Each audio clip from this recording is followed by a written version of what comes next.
Good evening, everyone, listening audience. Welcome to the Equity and Student Achievement Committee of the Whole.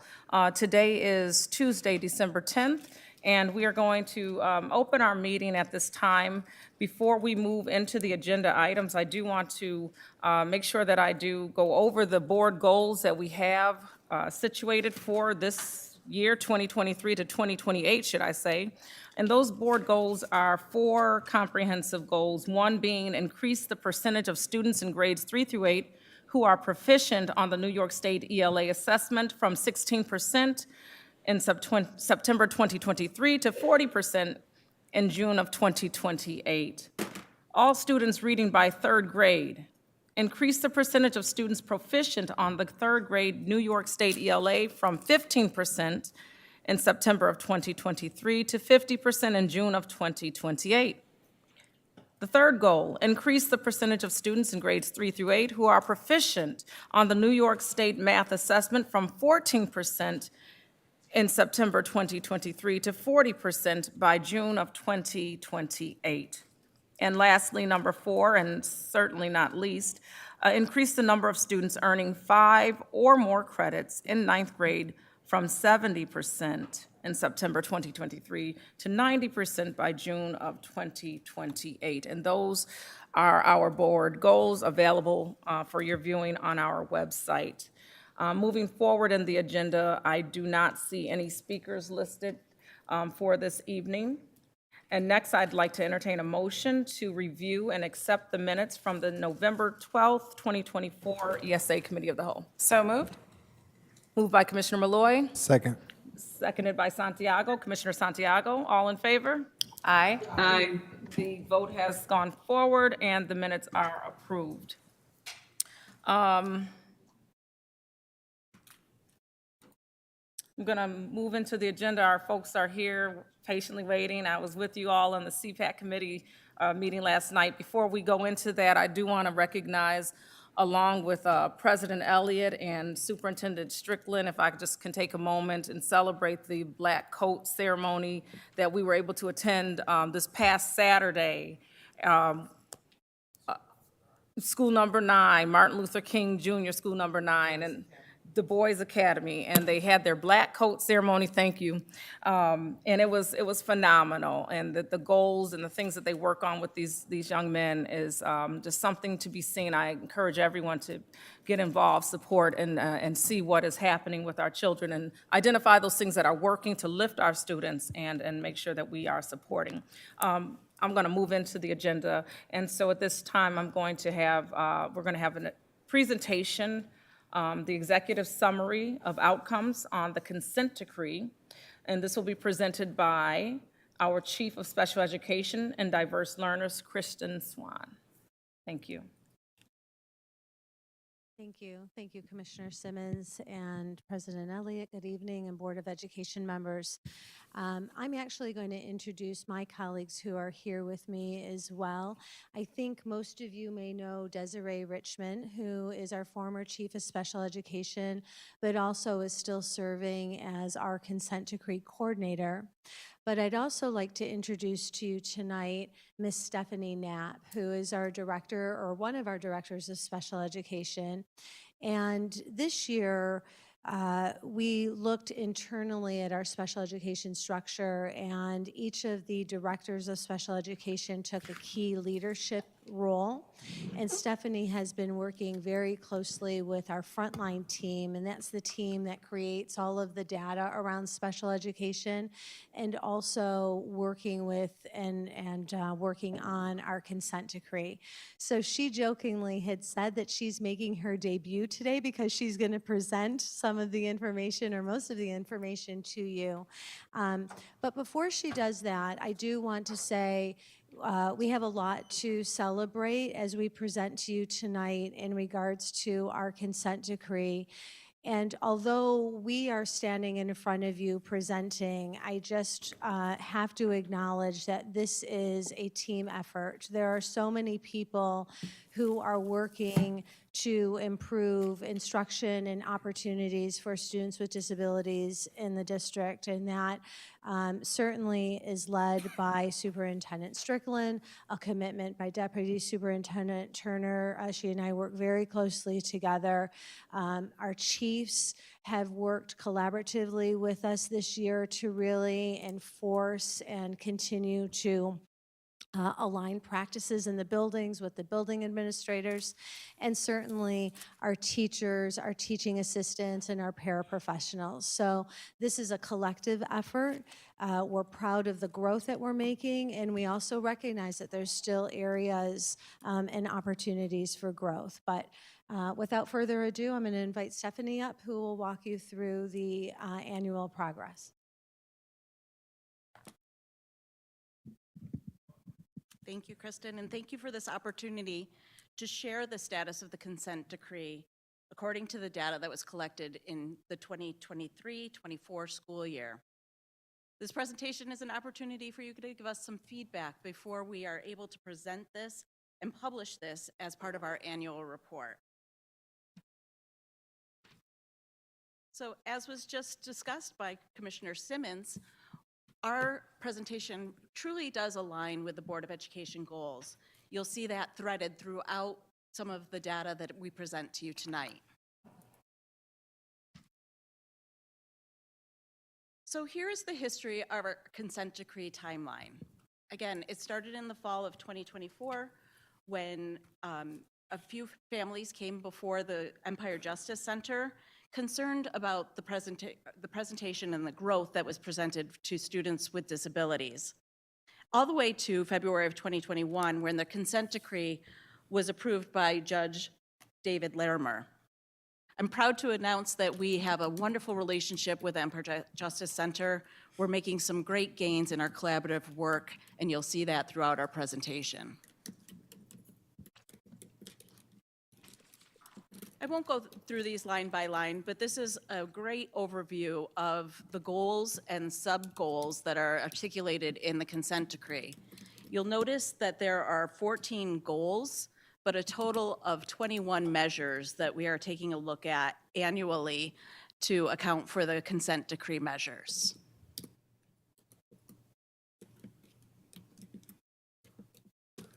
We thought that this would be a very interesting graphic to show to you. Again, when we break down the 21 sub-goals, you'll notice that we have met 14 of them. We have not met 5 of the goals, and we continue to monitor 2. I'll get into the details of what the continue to monitor the 2 are in subsequent slides. So as Krista mentioned, we have many celebrations.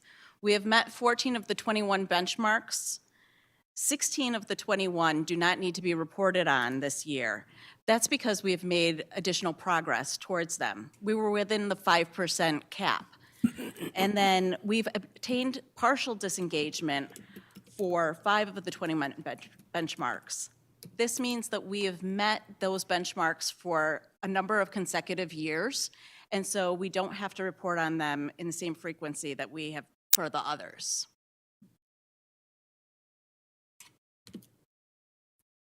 As we look at our areas of focus, we still have 7 of the 21 benchmarks that we have not yet achieved. These are academic goals primarily, and you'll notice that the whole district is working towards those. Those are proficiency in ELA and math and our graduation rates. Our student performance rates really are reliant on many departments. It's not just the Office of Special Education. We all need to work in concert in order for us to meet those goals. Right now, we're in the process of negotiating with the Empire Justice Center, one of our goals in particular. One of those goals has to do with mandatory professional development. We believe that we've met those. We have had the offerings put forth by our school district. However, when you look at our attendance records for superintendent's conference days and other mandatory days, you'll notice that sometimes we have low attendance on those days.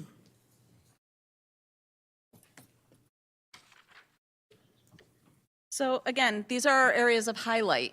You'll notice here that we've articulated the 14 goals that we've met.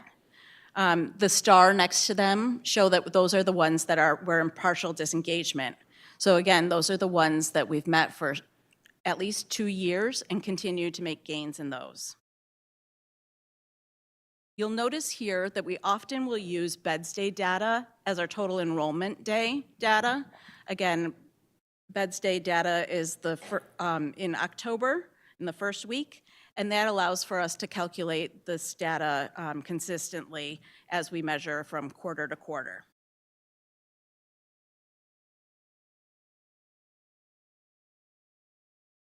These are the two that I mentioned that we are continuing to monitor, that we have not quite met them, but we're within that 5% goal. One of the things to note of this slide is that while we've made the 63.4% of our students with disabilities engaging in the general education curriculum for 80% of the day or longer, that is higher than what the New York State standard is. So New York State, in order for us to be highly efficient in this area, is 58.75. So although the consent decree holds us to a higher standard, we are meeting this metric when compared to New York State measures. The same thing goes for 4B. We have a rate of 17.7% of our students who are in the in the general education, less than 40% of the school day. Again, we want this number to be low, and New York State holds us to a standard of 17.8. So again, we do meet this metric when compared to New York State standards.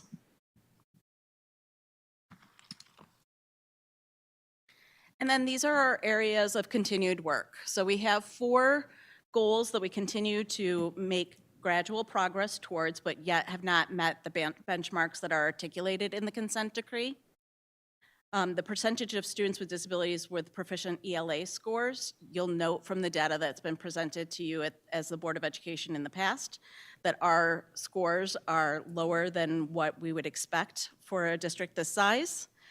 Same thing goes with our proficient math levels. Our June graduation rate is an area that we continue to work on. And then these 2 subsets of number of special education teachers not certified in New York State, and then the racial disparity index of newly classified students who are African American or Hispanic versus those who are white.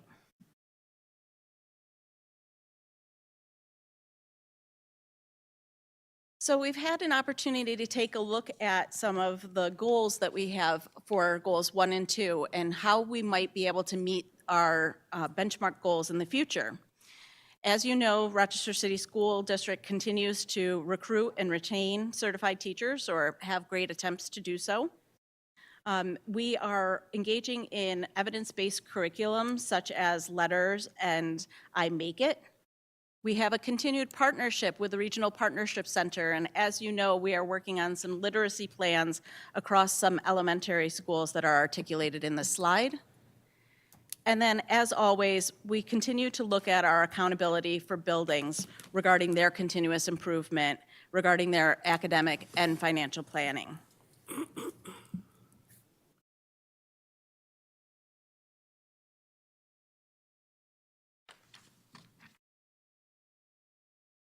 Secondly, according to, for us to meet the graduation rate, we need to continue to have those early recovery, grade recovery efforts, and I know that there's a presentation later on today talking about those efforts. We will continue to offer graduation options for students that include opportunities for them to have hands-on learning through CTE availability. We will collaborate, as we always have, with the Department of Teaching and Learning. And again, we have expanded partnerships with the Regional Partnership Center in the areas of transition and behavior, knowing that these areas contribute to our graduation rate.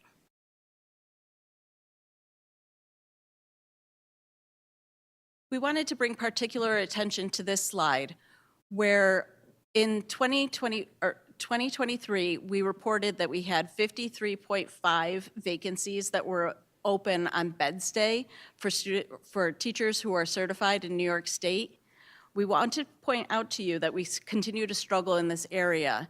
You'll note on this slide that we have 52.5 uncertified teachers as of Beds Day this year. We understand that in order for us to move this data, we truly need to recruit and retain high-quality teachers over a number of years. Again, these certified teachers, we're working, as Dr. Miller has told the board before, we're working on these innovative programming for special education teachers.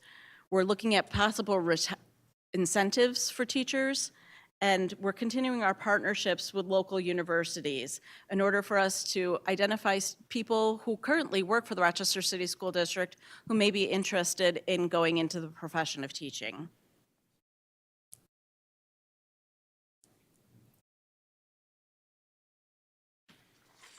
Our racial disparity index continues to be an area of concern for the district. We are receiving a number of supports through the Regional Support Center in order to address this, including really honing in on our MTSS processes and ensuring that those are strong in each of our buildings.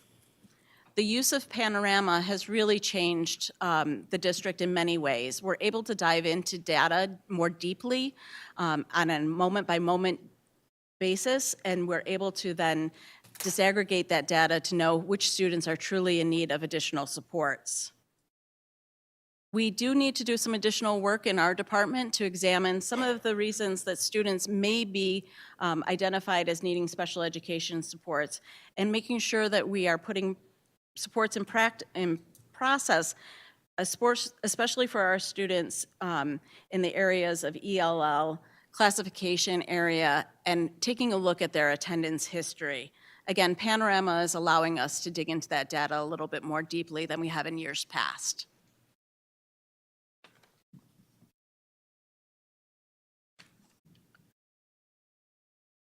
The use of Panorama has really allowed the district to dig into this detail. We're able to analyze data in one location. It's very helpful for us as a CSE to be able to disaggregate this data, take a look at the areas of attendance, behavior, and coursework well before we make the decision that a student does need special education supports. We also know that indicators, research indicates that these early warning indicators also show us the students who may be at risk for not graduating high school.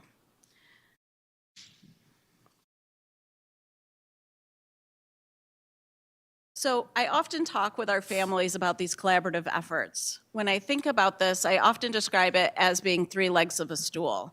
In order for all of our students to be successful, we truly need the school district, the family, and outside resources to all be working in concert with one another for students to meet their levels of success. So in this slide, we're really talking about how we work intimately with the Office of Teaching and Learning and ensuring that explicit education is happening in all of our classrooms, whether you're talking about a student who is in a special education classroom or one who's in a general education classroom. It's really critical that we collaborate with placement to ensure that our continuum of services meets the needs of students in the district, and that we make sure that we have those programs available to students for the upcoming school year. We need to work intimately with human capital for recruiting and retaining those high-quality teachers and paraprofessionals, but also ensuring that our onboarding process is really in-depth and allows people to really perform, especially in our special classes, and live up to the expectations that students or we have for students to meet benchmark. We often think about our internal partners, things like CPAC and other organizations that really get parents in the door and collaborating with us. And then our external partners such as URMC, Autism Up, and Jordan Health.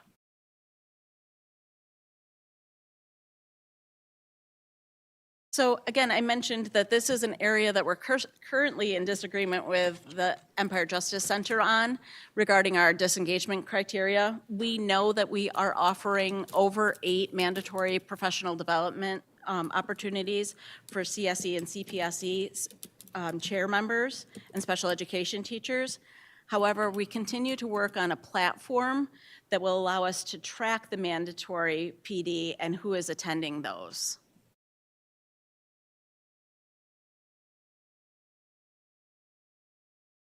So our considerations or next actions, of course, we're continuing to maintain our performance on these goals. We'll develop and implement a remedial action plan for the measures that we did not meet. We will have assistance with all of our departments. So again, that deep collaboration to ensure that all of us are working to make sure that our students are exposed to and engaging in curriculum that is at their grade level.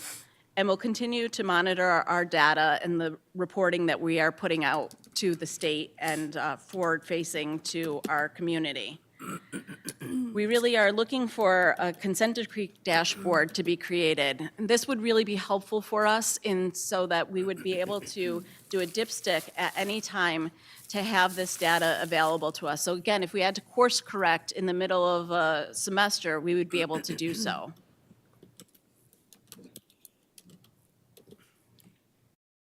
So we've already completed our annual report. We've already sent our report to the Empire Justice Center. We've received some great feedback from them. Again, I just want to highlight that this has truly been a collaborative effort with the Empire Justice Center, and they're working on working alongside of us to ensure that we are meeting these goals. Again, the work that we're doing in special education benefits the whole district. So again, we have a common interest, the Empire Justice Center and the district, and they are understanding of that and helping us in any way to move this data forward. Today, we did our presentation to the Board of Education, and our next step, once we receive feedback from the Board of Education, is to publish and post our annual report and then have our finalized video that goes along with that. Are there any questions or comments? Thank you for your presentation. Thank you. Before we open up the floor or the dais for questions or comments, I do want to recognize that our parent representative for the ESA committee is on our Microsoft Teams. That would be Monica Graham. And Monica, if you do have questions, I'll be looking for your hand if you have some. And we also have Vice President LeBron on the teams as well. And so again, I'll be trying to check along with Charisma if you all have any questions or comments that you'd like to present. And at this time, I'm opening the dais for questions. I'm going to start at the far end, and I think I'm going to piggyback like this, but I'm going to start with you, Commissioner Griffin. Good evening. Thank you for your presentation. Don't have really much to say. I do apologize. I missed the meeting last night. I couldn't get on for some reason, but I just wanted to applaud you all in what I've seen in the different schools in reference to meeting the needs of our children. I had the pleasure of visiting number 4 school, number 19 school, and 45 school, and many others that in 16 school, just to name a few, that have the programs that you implemented in the schools that are working. And with a small number of kids, and shout out to all the peer professionals and in their field, and how they really give a lot to these children, and they play a big role. They play a very big role in their position. So I want to applaud them as well. But my drive is to ensure that we have all of these in all the schools to address the needs of our children with many altering conditions. So shout out to you guys. I applaud you in your work. I have no questions at all. Thank you, Commissioner Griffin. I do have to echo those sentiments as far as teachers, assistants, and paras. They do a lot of work in these classrooms, and we do want to acknowledge that. Commissioner Malloy. Oh, thank you. Thank you so much for your presentation. Very informative, great updates. I'm actually really excited to hear of the potential for a dashboard on this. I think that's just more public forward, and in terms of accountability to the public, that's great stuff. Yeah, just being able to track the professional development in general, which I know is a hassle, to say the least. You know, this has the potential to have such a direct impact on our students and their performance, and then just being able to tie that in with the professional development that we're offering to our teachers, and also certification issues, which is a concern as well. I only have one question, and that is just on slide 10. I was curious about the schools that were listed there. How are those specific schools chosen? Is it based on either receivership or CSI, comprehensive support or improvement status? Or is it the percentage of students with disabilities at those schools? They are identified based on their ESA, on our ESA accountability, so the 3-8 assessment data. So those are buildings who have the opportunity to grow and improve, and we get targeted support from the State Education Department through our Regional Partner Center. Thank you so much. Yeah. And that's it. Thank you. Thank you, Commissioner Malloy. Commissioner Santiago. Commissioner Patterson. Oh, I'm sorry. You were sitting back too far. Commissioner Patterson, pop up on me. Thank you. First of all, thank you for your presentation. That was very good. The only question I have deals with certification. I see it says there were, let me see, screen number 13 if I'm correct. There were 52.5 uncertified teachers in classrooms on Beds Day, October 2nd, 2024. Are we having a problem just locating certified teachers in this area of a special ed, or, could you explain that a little bit more for us? Absolutely. I would think that many of my colleagues across New York State would say that this is an area of concern. Many people are leaving the profession of education in general, but also in special education. So many districts are struggling in this area to recruit and retain certified special education teachers, and Rochester City is feeling that same hardship. I think that the landscape after Is the mic on? I'm sorry to interrupt you. Is the mic on? Speak into the mic, please. I think it's just because I'm shorter. So I think that many of my colleagues across the state are seeing those same issues, especially post-COVID. We're just not having many youngsters go into the field of education, and then many of our workforce is retiring. Okay, thank you. Thank you. Okay, it's safe to say it's similar to like what we're seeing in the skilled trades, and so how do we become innovative and create an atmosphere where people will want to come to this? And I recognize it is happening across New York State, but I'm here for the Rochester City School District, so I want to know how we will try to continue to do that. And I know that efforts are truly being made. I did appreciate very much the conversation with parents last night. And I do have some questions from that conversation that I will commit to the board logs, because I'm interested to understand some of these things as well. We recognize that the best laid plans are only as good as their execution, right? And so, that does bring me to some spaces. You mentioned placement this evening, and let me make sure I'm talking into the mic or speaking into the mic. Placement is a point of concern for me. Because when I think about a child and the whole child, we recognize that special education is based on the assessment and the testing, and I wouldn't even pretend to be an expert. But I know there's some form of testing and things that you need to go through, a protocol that you must follow to ensure that child is assessed correctly, right? But when they're placed in the schools, I am hearing, there may be some concerns around making sure it's the best fit. Does special education actually physically look at the classrooms? I know capacity must be crazy, but do they look at the actual classroom or the best fit for that child beyond the paper that as I diagnose this child? We do. So we partner with placement. Part of our placement team, we actually have an associate director of special education who works in placement. And then our director of placement also has a special education background. I think the concern, and having heard some of the parents' stories yesterday as well, we've really improved on the placement process. Where I think there's an opportunity for growth, Commissioner Simmons, is the transition. So let's say a student is in one particular building, they have a committee on special education meeting, perhaps they need a more restrictive program, and that program happens to be in another building. We can place the student there, and placement does place the student there, but the buildings and the Office of Special Education have to work together on a smooth transition. And I think sometimes it's that transition that breaks down that we're really looking to improve upon. Thank you.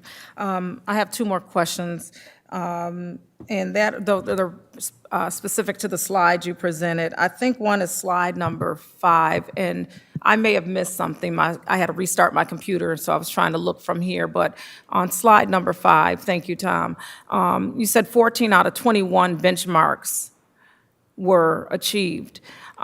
Did you list in this presentation the 14 that we're working on? Because I saw some listed. Was it just some of the 14, or? So that is on slide 7. Okay. I was trying to make sure, like, did that tie? Those are the 14 that were met? Correct. Okay, And so then- and that's then- what I meant to say, the 21, the ones that were not met, are those outlined here? Yes, so Okay. there are the 2 that we're very close to and we continue to monitor. And then we have the remaining 5 that are still outstanding. Okay. Perfect, thank you. You're welcome. And then my last question was around just the certified teacher piece and the fidelity in the schools, because, again, this was a great presentation. The efforts that I believe special education is making, if it's done to fidelity, can be something great. But you were on the call that I was on last night.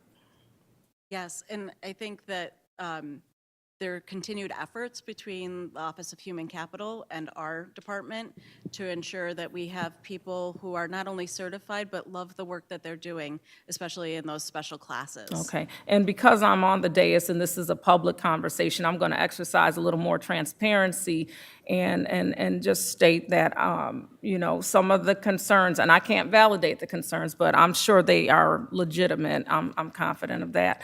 But, when students are sent home and what that looks like, I just want to know that our children are going to be whole. And so I know you can only do so much from here, but the schools have to be on par and aligned with what you all are looking to do. Completely agree, and that's part of the collective effort around the consent decree. We certainly own it, commit to it, the Office of Special Education, but we also recognize that this is district work. And as I shared last night with our parents at CPAC, what that looks like sometimes in terms of leadership is making sure that we're in front of principals and having these conversations. And yesterday, the conversation was a little bit about suspension and students going home, but making sure that we're providing professional learning around suspension and discipline, but also having conversations and meeting with principals in their buildings and brainstorming what needs to be done to support children and their mental health and their behavioral health. Yeah. It's a collective effort, and it's not just administrators, like you mentioned, it's paraprofessionals, teaching assistants, teachers.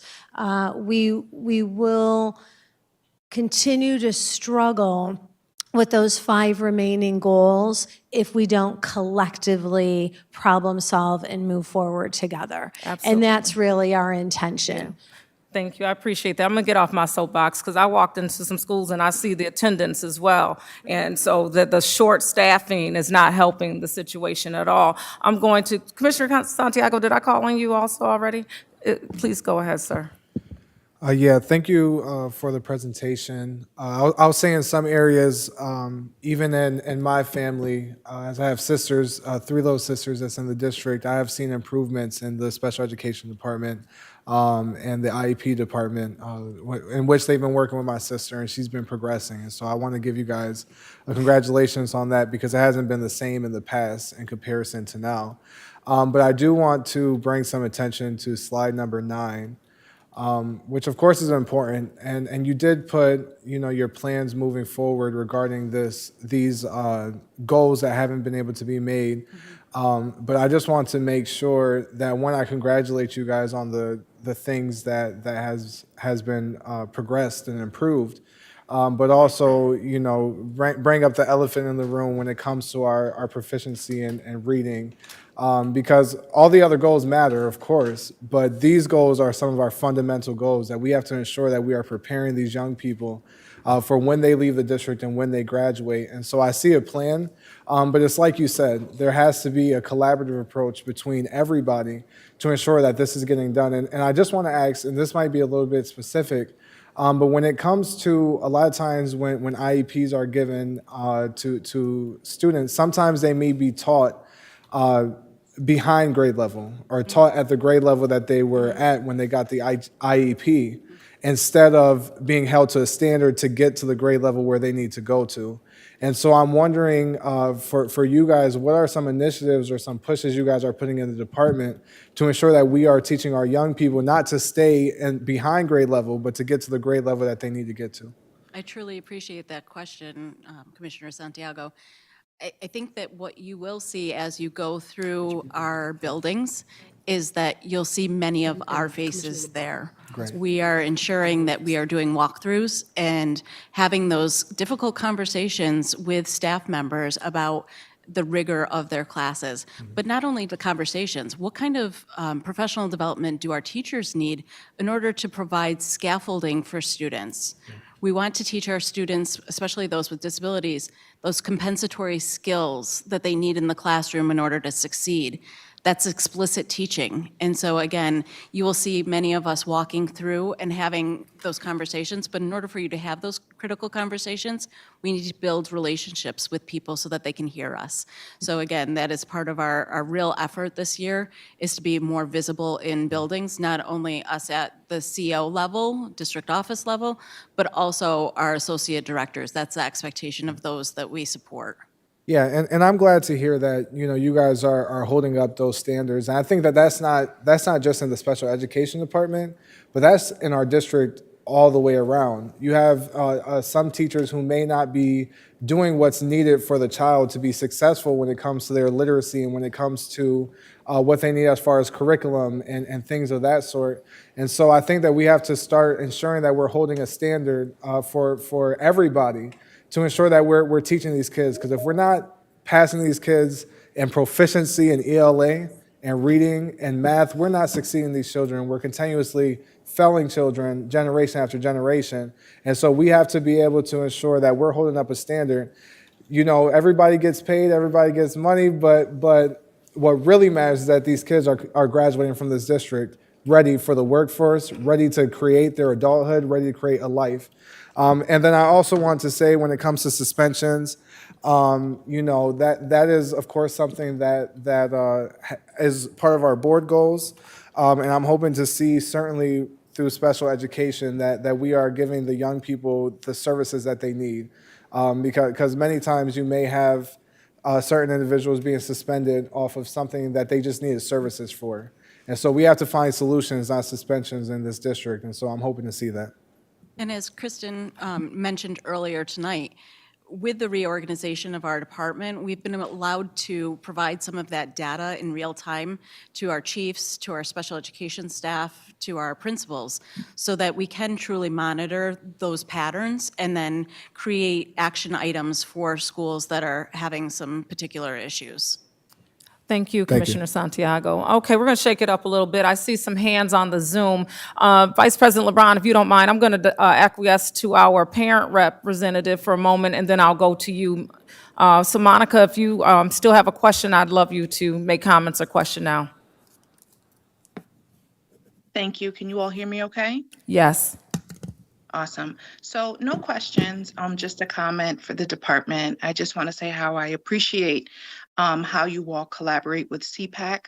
Unfortunately, I missed last night's meeting. I am tending to a sick teenager, but I appreciate how your department shows up, how you listen, and how you provide follow-up for the parents. So continue that collaboration and work with CPAC. Commissioner, you were there last night. You saw we got some strong parents and some parent leaders that are willing to assist with this change. So the collaboration with this department is extremely important. So thank you for the presentation and thank you for what you're doing. Thank you. Awesome. Yes, I definitely saw how the parents, they respond to you because it appears that you care, and I just feel like there's some progress that can certainly be made. This is a huge undertaking. Vice President LeBron. I actually have no questions or comments. I'm satisfied with the presentation and the progress that's being made. Obviously, it's a very challenging area to make progress in. So kudos to those putting in the effort and getting us where we're at from where the original consent decree started. That's all. Thank you. Thank you, Vice President LeBron. And at this time, President Elliott. Thank you, thank you. I too want to congratulate you all on this work. This has been a uphill battle for us, and I'm glad that it looks like we're moving in the right direction. I have a couple of questions that I want to ask about this process. How much longer are we under the consent decree? Is it that when we meet these goals that are listed on page 4, that we would have met the consent decree requirements? And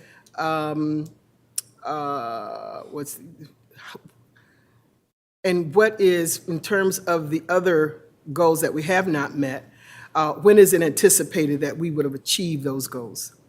Yes, so we need to not only meet those goals, but then maintain those goals for a number of years before we're able to get to that partial disengagement. So we anticipate that we will be working collaboratively with the Empire Justice Center for a bit of time. But I'm really excited about some of the traction that our team has with some of this work, and we're poised to make that that flip over to meeting those portions so that we can just progress monitor in the future. But do you have anticipated goals for next year? For, I just want to look at where we're moving in the next year. Yep, so the goals, the 5 that we did not meet are the priority goals. It's our plan that we'll continue to monitor and work towards all of the goals that we did meet. So the hardest goals, we believe that we're going to have to be really working collectively on are the proficiency levels in ELA and math, and of course, graduation. Now, that is going to take some time, and we know it's, the Board of Education goals as well.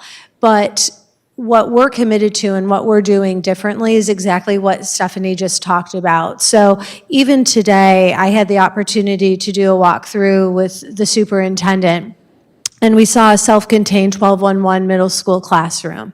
And I was really pleased to see that the students were not only had access to the general ed literature and curriculum, but were managing it, were fully engaged. And superintendent doesn't know this, but I saw one of the students afterwards when we were leaving, and I had an opportunity to speak with him, and he was telling me how much he enjoyed that piece of literature. Perhaps a year or two ago, we might have had adults who thought that our students wouldn't be able to read that book. And so it's how do we make sure that our students have the curriculum and that we're explicitly teaching it and giving them access and knowing how to teach it to students who may inherently have a difficult time reading. So it's when you have those high expectations, and that's what parents talked to us last night about. We need our teachers to have high expectations of our children, and those are the types of conversations that are going to move that needle. We've got to believe that our children can do it, and that it's our responsibility to figure out how to get them there. So let me just be clear. Are you saying that we can anticipate achieving these goals next year? We're striving. I mean, Okay. we've got to move students. Sooner rather than later, I guess. is Sooner what than I'm- later, Okay. sooner than All later, right. absolutely. Okay. All right. But I want us to understand where our starting point is. We've got 3% of students with disabilities meeting proficiency. We've got to radically change how we're instructing and getting curriculum in the hands of our children. That's the biggest hurdle. Really making sure that our children have access to the general ed curriculum. You may have asked this question before, but let me just ask it again. I'm looking at slide 6, goals pertaining to student performance, and no, that's not the one. Academic goals will be difficult to achieve without the assistance of other departments. What does that look like? It looks like us, the Office of Special Education, partnering with Dr. Miller's office to make sure that we've got certified teachers in our classrooms.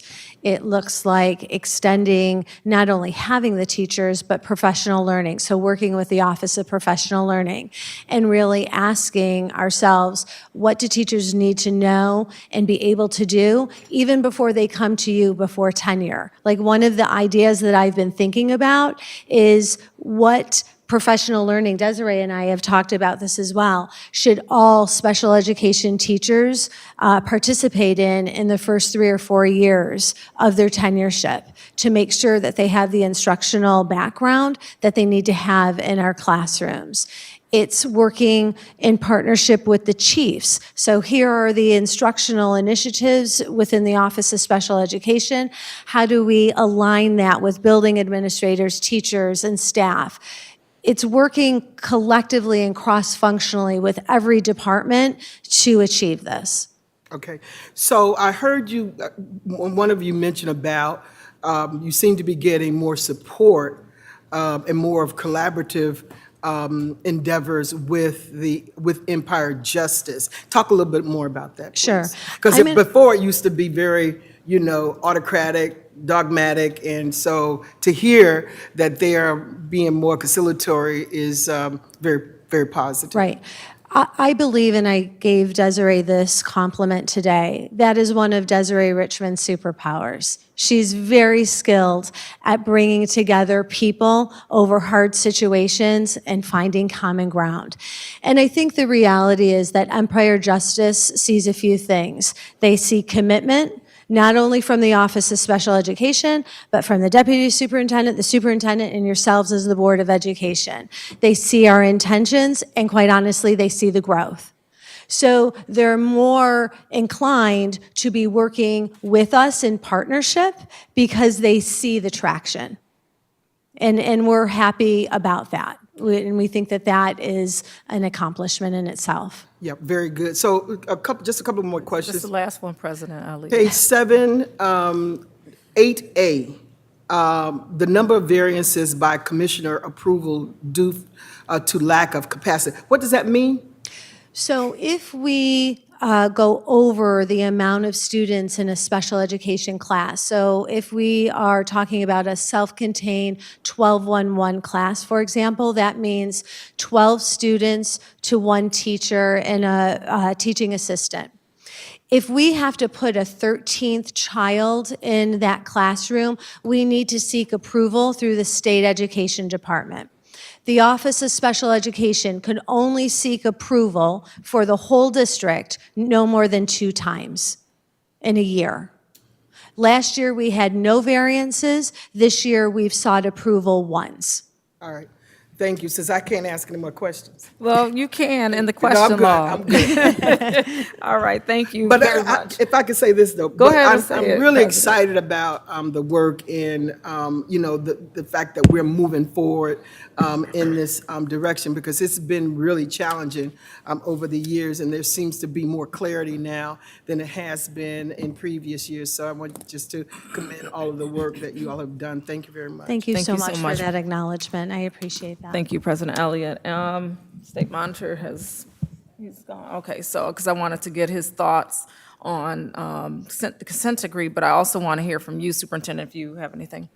Thank you, Chairwoman Simmons. First, just wanted to acknowledge all that was said on this day as definite kudos and accolades to the Office or Department of Special Education and all the progress that has been made. It's something that I've followed since joining the organization, never hearing about what a consent decree was, but knowing that I had to help my fellow colleague, Desiree Richmond, really support and get these metrics under control so that we were making progress as a whole. And I just really appreciate her and of course the work that Director Knapp and Chief Swan continue to do but also wanted to acknowledge the individuals that do work with our special education students each and every day, as Commissioner Griffin mentioned. They are to be commended in many ways, and there's still a lot of progress that ought to be made and has to be made when it comes to making sure that our students are getting access to grade level curriculum and every service that the general education students get. That is going to be absolutely necessary. Really focusing on getting certificated teachers in front of our students. That also means that we've had to unfortunately make some tough decisions where we said that, you know, our special education certified teachers cannot be in teacher on assignment positions. So, you know, that's one of the backlashes as a result of, you know, putting individuals back into the classroom, but it's a decision that we had to make for the class, for the betterment of our students.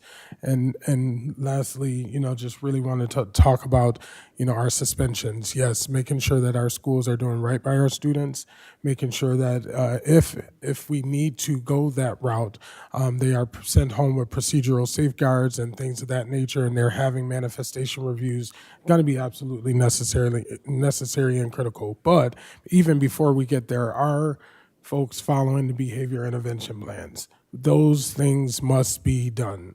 They have a disability on paper, on record. We have to show our due diligence, or guess what? Those students are going to return right back to the class. And how do we infuse the restorative practices within that to make sure that students are understanding where they have gone wrong and how they are going to be welcomed back into the community? And then finally, above all, we have to improve our student outcomes. Our student outcomes are most pressing when it comes to our special education students and our English language learners. And the way we are going to do it are the classrooms that we visited today at Loretta Johnson. It was fantastic to see students in grade 7, I believe, reading the same text as their general education peers and not having a struggle in the world. And they are able to really participate just like the folks down the hall. That's And it. we need to make sure that that happens across the district. They had some modifications, but guess what? They had the same thing in front of them. That's it. And if we continue to see that, those outcomes will definitely go up. That's all. Thanks. Thank you. Thank you so much. Thank you for your presentation yet once again. You get a clap, you get a round of applause. Okay, so we're going to move forward on the agenda. And I'm going to ask for Jeffrey Feeney, the Director of Attendance, to join us at this time. Good evening, everyone. That's not Jeffrey, by the way, for our viewing audience. This looks like Kelly Briggs. I'm Yes. familiar with her. Good evening, everyone. I just wanted to introduce Joseph Feeney. We call him Joe. He is our new Director of Attendance. He just started at the end of September, and he has been working very hard.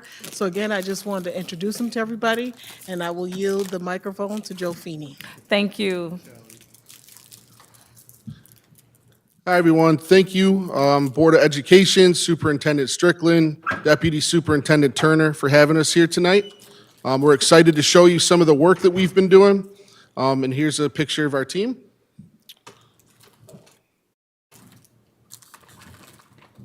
So we're a part of the Family and Community Engagement Department, along with the Departments of Parent Engagement, Youth Engagement, and Community Schools. Kelly Briggs is our amazing Executive Director. When I started my role in the beginning of October, one of the first things I did was to understand our strategic plan and what our goals are as a district. Reducing chronic absenteeism by 25% in 2028 drives our focus and decision-making in everything that we're doing. What we'll talk about today is driven towards meeting that goal. So here are the attendance department's vision and mission. This is student-focused, and as you can see, our mission is specifically aligned with our strategic plan and our goal of reducing chronic absenteeism. So we recognize that school building-based attendance teams are the backbone and key components of our efforts to reduce chronic absenteeism. First and foremost, this is what we need to be really good at doing. We want to be able to provide resources, guidance, and framework, which you'll hear more about as we move through this presentation. We believe that our ability to support the different unique needs and systems of each school allow our framework to be flexible while still implementing best practices and having our attendance specialists be as prepared as possible to support these schools. So 7 of the members of our department work directly with school building-based attendance teams. We refer to these team members as attendance specialists. Here are some of the ways they're supporting schools, which we collaborated on to define, namely providing community resources, supporting with home visits, consultation for best practices for building attendance teams, absence troubleshooting, and searching for no-show students. As you see here, data analysis is a part of this list. Part of our training has been with MTSS coaches, supporting our capacity in using our new Panorama database for in-depth review of individual students, Power School interval data retrieval to look at recent history more effectively, and Level 2 data for guiding universal building-wide interventions. So here are some important definitions that relate to our work in our presentation. Chronic absenteeism is missing 10% of school days. Severe chronic is 20%, and average daily attendance is the percentage of students who attend on a given day. So here are a few slides that will help you all get a macro level perspective on current attendance data. On this slide, you'll see average daily attendance for our last 5 years. As we can see, from the 2020 to 2021 school year to the 2021-22 school year, average daily attendance dropped significantly, in large part because of COVID remote learning going away. Ever since, we've been on an upward trajectory.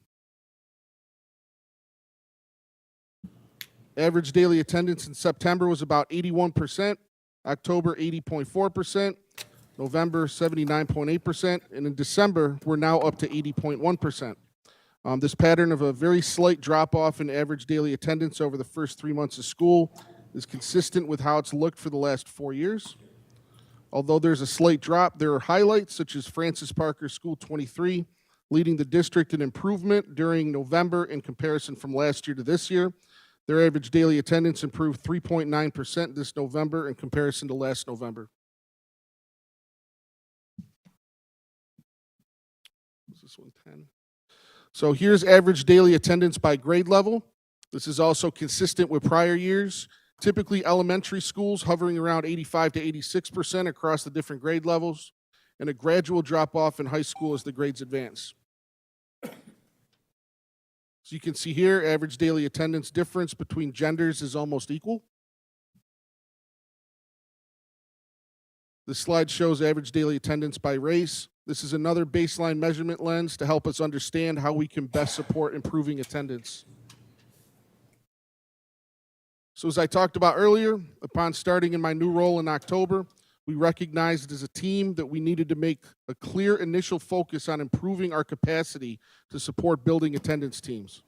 This required us to examine our department infrastructure and identify areas of strength and areas for growth. So to work towards accomplishing this, we've had daily hour-long department meetings during the 1 to 2 p.m. window. That's the one time we have all been available during the day. During this time, we were able to identify best practices for our building-based attendance teams, define key roles and areas of expertise for our attendance specialists, identify a tiered intervention framework, and provide a sample meeting template as a resource, but not a mandate, for schools that include short-term interval data to catch students before they fall into a severe chronic pattern. Some other areas for focus for these meetings are the previously mentioned database trainings to support schools in data-informed decision-making and establishing systems of documentation and supervision in order to improve our self-reflective practice and provide meaningful feedback to schools. As you can see here, we identified a best practice for determining essential members of a building attendance team. Here's our tiered intervention framework. Tier 1, in simple terms, are building-wide interventions, such as celebrations of excellent and improved attendance. Tier 2 targets students with individualized interventions tailored to their needs before they reach severe chronic absenteeism. And Tier 3 involves out-of-building supports, namely community partners and agencies, to support students and families that need a higher degree of support beyond what our buildings are able to provide directly. So here's some school highlights. At the elementary level, you see examples of Tier 1 interventions, such as School 33 Breakfast with the Mayor for students with perfect attendance. This occurred in October, and in November, their attendance was up 2% compared to November of 2023. School 54 had an ice cream social in recognition of students on the morning announcements. Again, in November 2024, that school showed an improvement by a percentage point compared to November 2023. School 4, with the photo here of a meal for families of students with excellent attendance, they were able to have a 2% improvement in November compared to last year. In our middle schools, one of our attendance specialists, here this tonight, Ken Davis, is here with us. He will be partnering with our 5 new middle schools in our Department of Youth Engagement, which is a part of our Family and Community Engagement team, and our MTSS team to develop and implement programming to improve attendance. An additional Tier 1 intervention at the middle schools is Loretta Johnson holding an event to celebrate over 100 students with perfect attendance.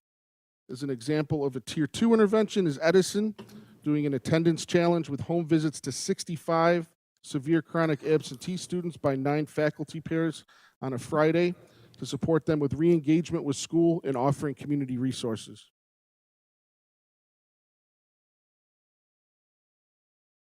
Additionally, part of our strategy is to look at ways that we can improve our recording of data. Here are some examples of data recording policy changes that have recently been implemented.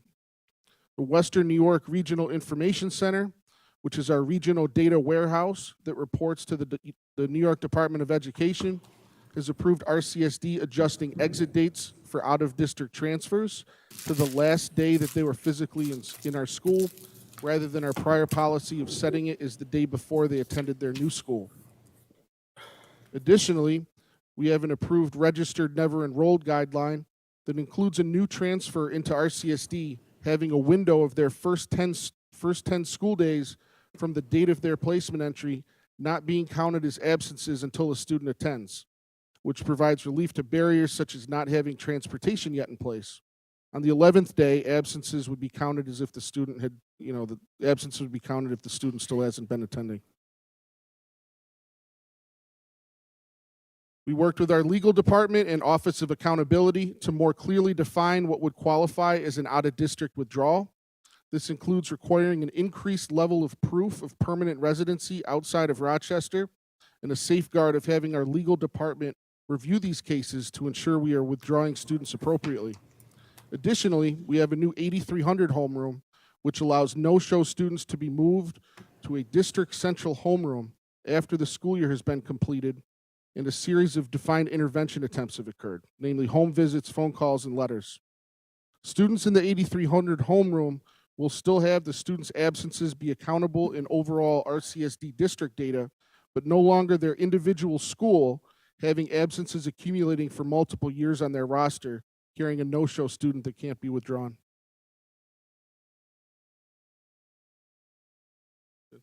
An additional area of high focus and effort for our department over the last 2 months has been improving our internal website, which is a resource available to all RCSD district personnel on Rock Connect. Our website contains a comprehensive list of community resources, such as mental health, housing, employment, and food, as well as additional resources for schools and parent guardians. Additionally, this website is serving as our attendance manual, featuring a very thorough and comprehensive menu of all of our attendance processes and procedures that is much easier to navigate than a lengthy booklet. Additionally, as a preview for our next presentation, in 2025, we'll be able to transfer much of the information on our internal website that is pertinent to community members to an improved public website that will be mobile friendly, which we'll use in social media and community outreach efforts. So some additional future collaboration efforts, we'll be working with the Rock Restorative Hub to collaborate with community partners such as the Center for Youth, Rise Up Rochester, Gandhi Institute, and Pathways to Peace to assist with supporting chronically absent students that schools identify would benefit from community support, as well as a community partner attendance challenge to incorporate them with schools on a planned outreach day. We're working with the mailroom to get a list of returned Q1 report cards sorted by school, so we can present building attendance teams with this list of students and addresses to ensure schools can give contact update forms to these students, which will also lead to many updated phone numbers and emergency contacts, and thus leading to more consistent school connectedness with parent guardians.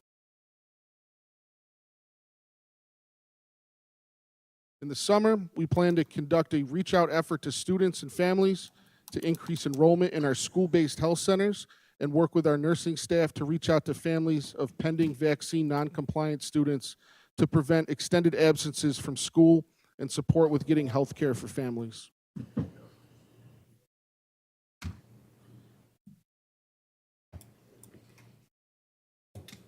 Thank you for your presentation. Can I call you Joe, or, because Joe's fine, Feeney's fine, whatever works for you. I want to call you your respected name, Yeah, so my name is not Jeffrey. I'll call you. It doesn't say, it says Jeffrey Feeney up here, so it's not Jeffrey in any form. It is not. So someone gave me Jeffrey Feeney. I'll find that person and I'll let them know your name is Oh, it's Joe. all good. Don't worry about it. You're good. Okay, but Mr. Joe Feeney, I do appreciate your presentation. Thank you for the correction. I'm going to open up the dais for conversation, and I'm going to start. I see Commissioner Griffin has her hand going, so I'm going to go ahead and give it to you. Thank you for your presentation, well-needed information.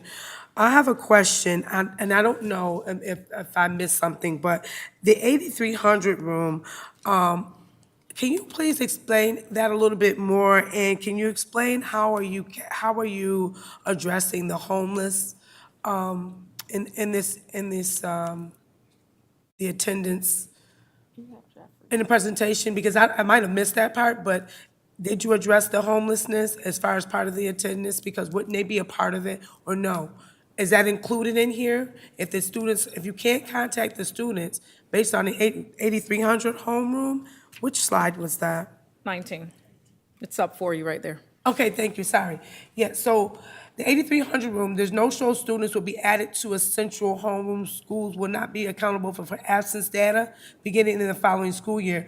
Where do our children that do not have homes and we can't reach or can't connect to fall in line with this? So the 8300 homeroom, there's a series of interventions that are required. We have business rules, 3 letters home, 3 home visits, phone calls, and a variety of intervention efforts need to have occurred.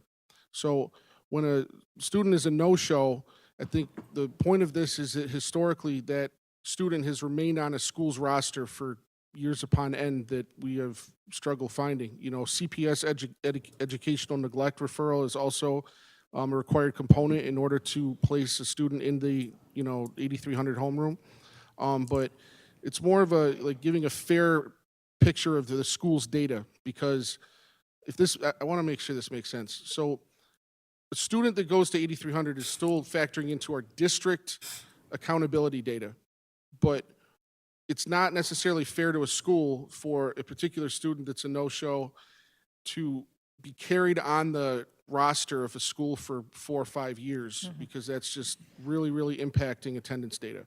So by going to a centralized homeroom for our district, that the district still is accountable, but the schools have a more accurate perception of their data. Okay, so we are responsible, the district is responsible, if I'm correct, for a student up to a certain age, correct? So how are we addressing that part of it? Because we are still responsible by law for that child. I think we need to figure out, for me, in my opinion, how are we addressing the kids that are homeless, and are we going to these different locations to see if these kids even exist? Because we are still accountable for them. Am I wrong, or am I? No, you're absolutely correct, Commissioner Griffin. Okay, I'm just concerned. Yeah, so I recognize that the attendance department, we have McKinney-Vento being the home students that are facing homelessness. We have students who have come in from Puerto Rico, and sometimes they go home, and a lot of times, those students are not accounted for. They leave and they go back home, and there's no updates to the school, so the records will stay. So for East High School, number of years ago, under like Annabelle Solar, I would say, Rich, you were there, and there were a lot of students who went back to Puerto Rico. There was no account for the fact these families were just making it happen and going where they needed to be to continue their lives. There was no account in the school, so the students remained, even though the babies were okay, they remained on the roster of the school, and then the school took a direct hit of attendance saying, hey, none of your kids are coming. And so they're not saying that the kids are being thrown in the garbage can. No, I'm not saying that. To your point. But they are saying that they are still being accounted for. So it's not, and I don't want to speak for you, because I need y'all to tell me if I'm on the right. I think Correct. that, not to interrupt you, Chair, Commissioner Simmons, but I think, I don't want to go in the weeds anyway, in any way. We're But there. I think we're getting off the point of, I'm specifically talking about kids that are in this district, not talking about the kids going back to Puerto Rico or anything else. We have kids that we can't account for that are homeless, and they may show up somewhere in the city of Rochester. It happens. I think that I'm having an issue with that part there.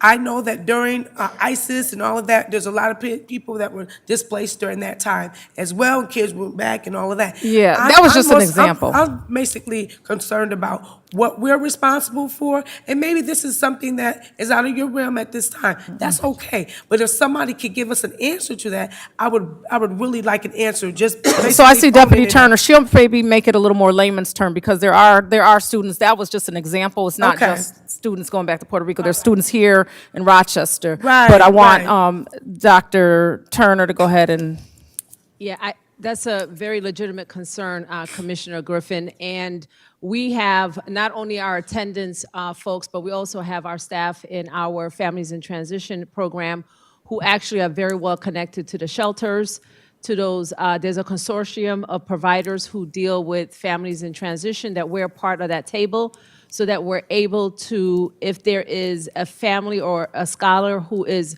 registered in RCSD and have experienced homelessness, we're able to, for the most part, identify where they are, oftentimes going to the shelters, working with our partners. So just like any other student, we are very much aware of that and keep as much a connection to those families in the various different locations, whether they're doubling up or couch surfing with family members or friends or families. Okay, and I think going forward, if we can have that data included in this, that would alleviate some of the questions, because that is a concern. So in the future, I would hope that hopefully we can have that information, but thank you. thank you, Commissioner Griffin. And for the question log, I do want to make sure I capture you properly as far as when you say that data, what specific data would you like this, are you asking about? He expressed that he's going to have, that he has the information regarding the information that is already in the system of kids that are not How many students accounted for, are not accounted for? accountable for. Okay. So I want to make sure that we have that information regarding the kids that in the homeless shelters, or that part of the homelessness in reference to our children. We need to know that. We need to know, okay, these kids may be homeless, this is what their last known address is, Okay. and it may be just a blanket number. We need to know, though, that these are possible, the homeless children, because the children that were homeless, because this is their last known address, which was that shelter. Okay. You know, does that make sense? It makes some sense. I think that there's an understanding of how the information comes forward, but I do want to make sure that we captured the question for your concern, and then Thank you. I as we appreciate continue that. the dialogue, I think we can help you understand a little more. Commissioner Patterson? Thank you for your report. You're welcome. No questions, I will take it. You okay, Commissioner Patterson? No questions? You keep sitting back, so I can't see you, so I see you now. Okay, thank you. Commissioner Santiago? Yeah, I'm just wondering what are the, and I see that there may possibly be a plan here, but what are we doing to get the answers when it comes to the root cause of the problem of a child being chronically absent from the parent, or not from the student, but from the parent? Are we making an initiative to get in contact with the parent or the family of the child to see where the problem may be that they may be missing school? Yeah, just our last presentation, we talked about contacting families and talking with our scholars who are chronically absent. There were 5 primary reasons or contributing factors to that, and of course, I'm going to have to remember them now. One was experiencing a health or mental health crisis. Yeah, go ahead, feel free to help me out. I got to go by memory. Family crisis, homelessness and housing, school safety, social emotional needs like bullying, and transportation. And so I'm wondering, what are we doing when we're getting those answers to support that family? So I think the schools know our students best, in terms of these building-based attendance teams. Like every young person has their own individual story. So the purpose of the framework that we're putting in place is to support our building attendance teams in order to address each student individually. The root cause of an absenteeism is variable by the student, and it's really important that we know the student, we know the situation, we're doing home visits, we're doing the appropriate level of effort to connect with the family and try and engage the student with school and build connectedness with the school. But it's case by case basis, and it's important that we dive in and do everything we can to support the individual student and their circumstances. Yeah, and so I hear that, but I'm just wondering, because we're not getting to the root cause.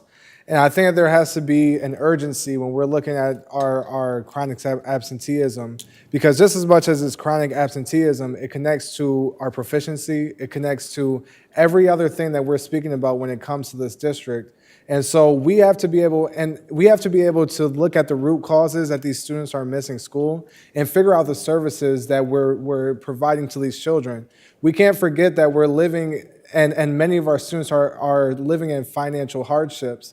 And in households of financial hardships. And so in response to that, we should be having services, and we may not be able to do that in the district by itself, but we also have to find ways to partner with our local community, which I've heard from many community members and many community organizations trying to partner with this district, is that many times it becomes extremely hard to try to partner with this district. But the truth is, with this issue, it's not just going to be us alone to fix it, because it's not just an absenteeism, it's a housing issue, it's a mental health issue, like you said. And so I'm just wondering, how can we find ways not only to know the root cause, but how to support and give services to these young people to fix the issue? And I know that there's been, a couple elected officials from other bodies of government who's made statements about the chronic absenteeism, but just as much as it's a district problem, it's a Rochester's problem, it's a Monroe County problem, it's a New York State problem. And so it's not just, it's on the district to figure out what the problem is and to make sure that we're making the initiative to create a partnership, but we need urgency behind that, and we need collaboration, because this is not just a Rochester City School District problem.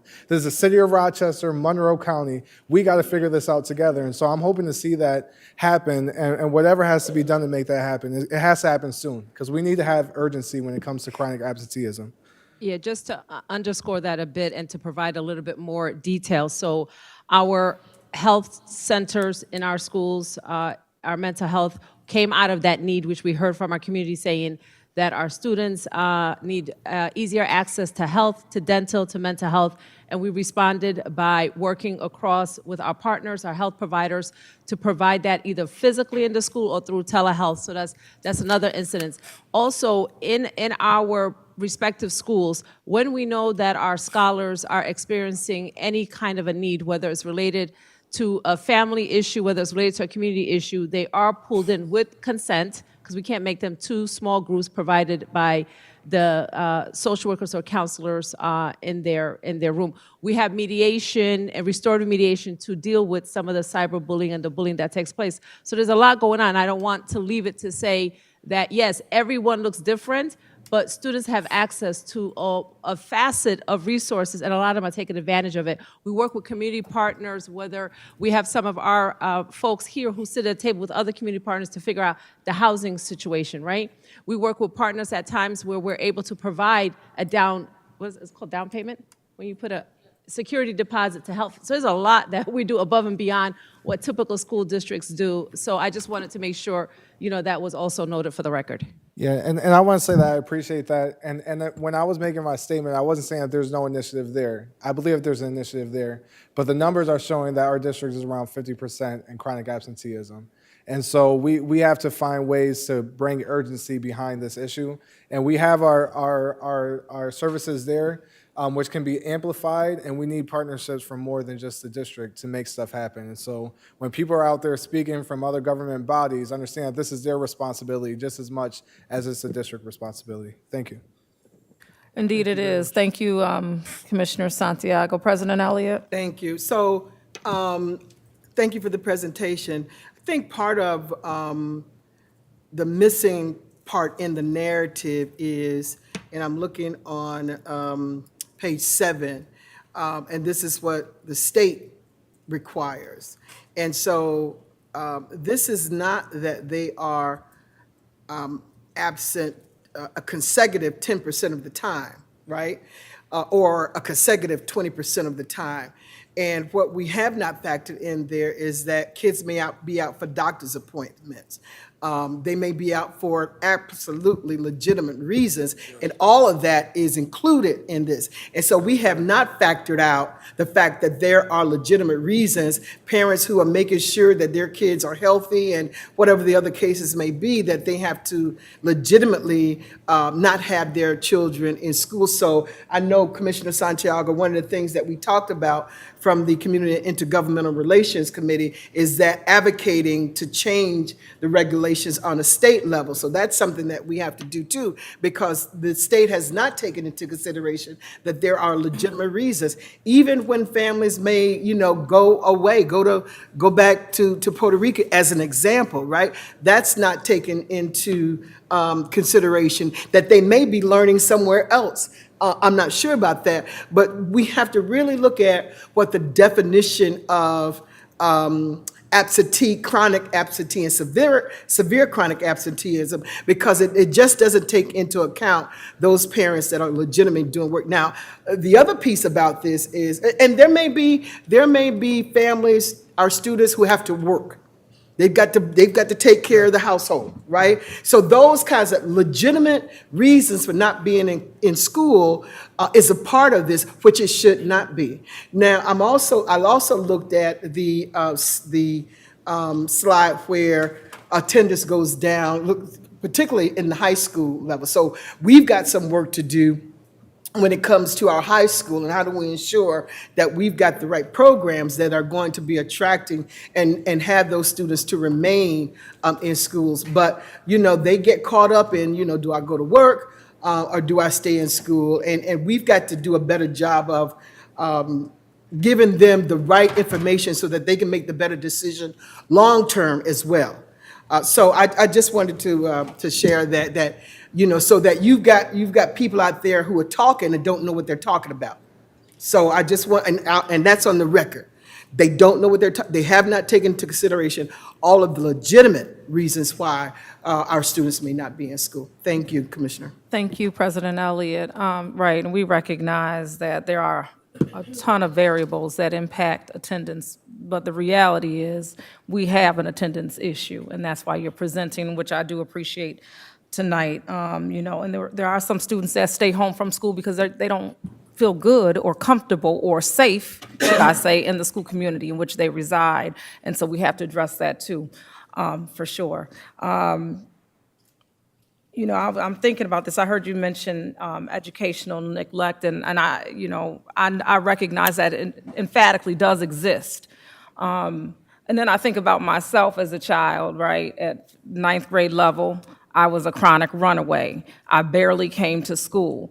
I'm not sure which one of those three subgroups I ended up in, but I was one of them. I know that. And somehow I made it through. And so when we talk about, and I know that it was not the standard of my parents that I'd be absent or running away from home, but that's what I was doing at that particular time. And so, you know, I'm interested to hear more about how that is determined. If there are some parents out here that are fighting for their child to, you know, get in line and get in school and act like you got some sense, and the child is kind of going wayward at that time. So that is a follow-up question. I think I'll put that in the question log around just curiosity. But going back to the slide that Commissioner Griffin's touched on, what was that, 8,300, where the children, I just want to throw a general example out there and ask for you to give me some guidance on my thought process. Now, and I'm thinking through it as I talk, so forgive me. So 8,300, let's say a student goes to Edison, Franklin, Wilson, wherever, right? They go to school, and well, they're not going to school.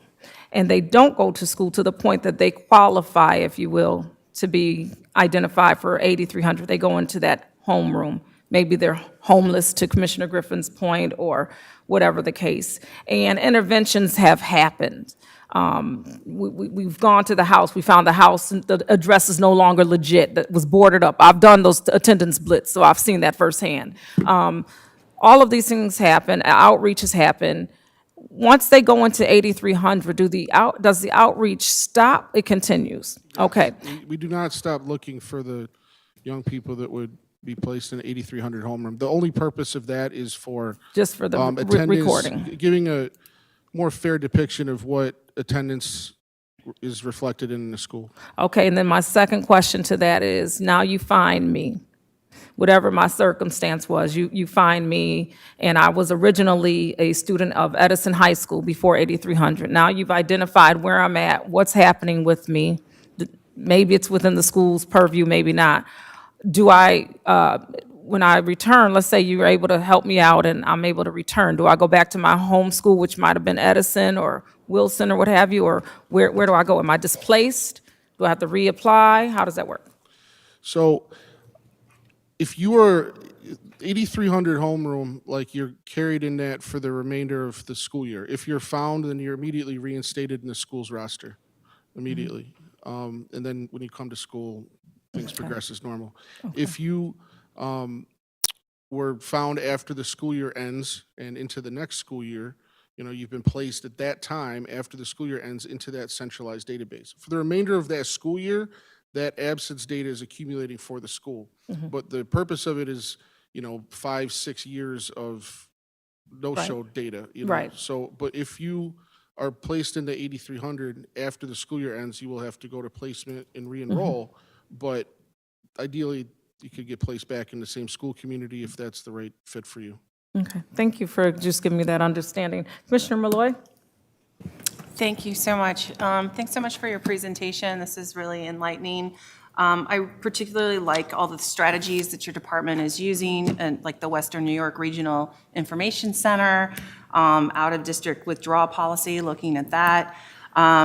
I'm very interested to see or to understand more the specific interventions that are taking place at some of our schools that are seeing improvement in those numbers.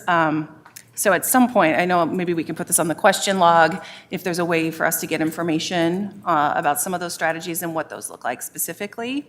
One thing I'm really interested, though, in understanding more is how does our half-day, like superintendent conference days, our half-day attendance numbers impact our chronic absenteeism numbers? And, you know, there are kind of two parts to this question, because obviously we have some of our lowest attendance rates on those days. And what does success look like for our schools where we're seeing improvement in those numbers? What are they specifically doing in those buildings to get more kids there? Is it a motivational tool?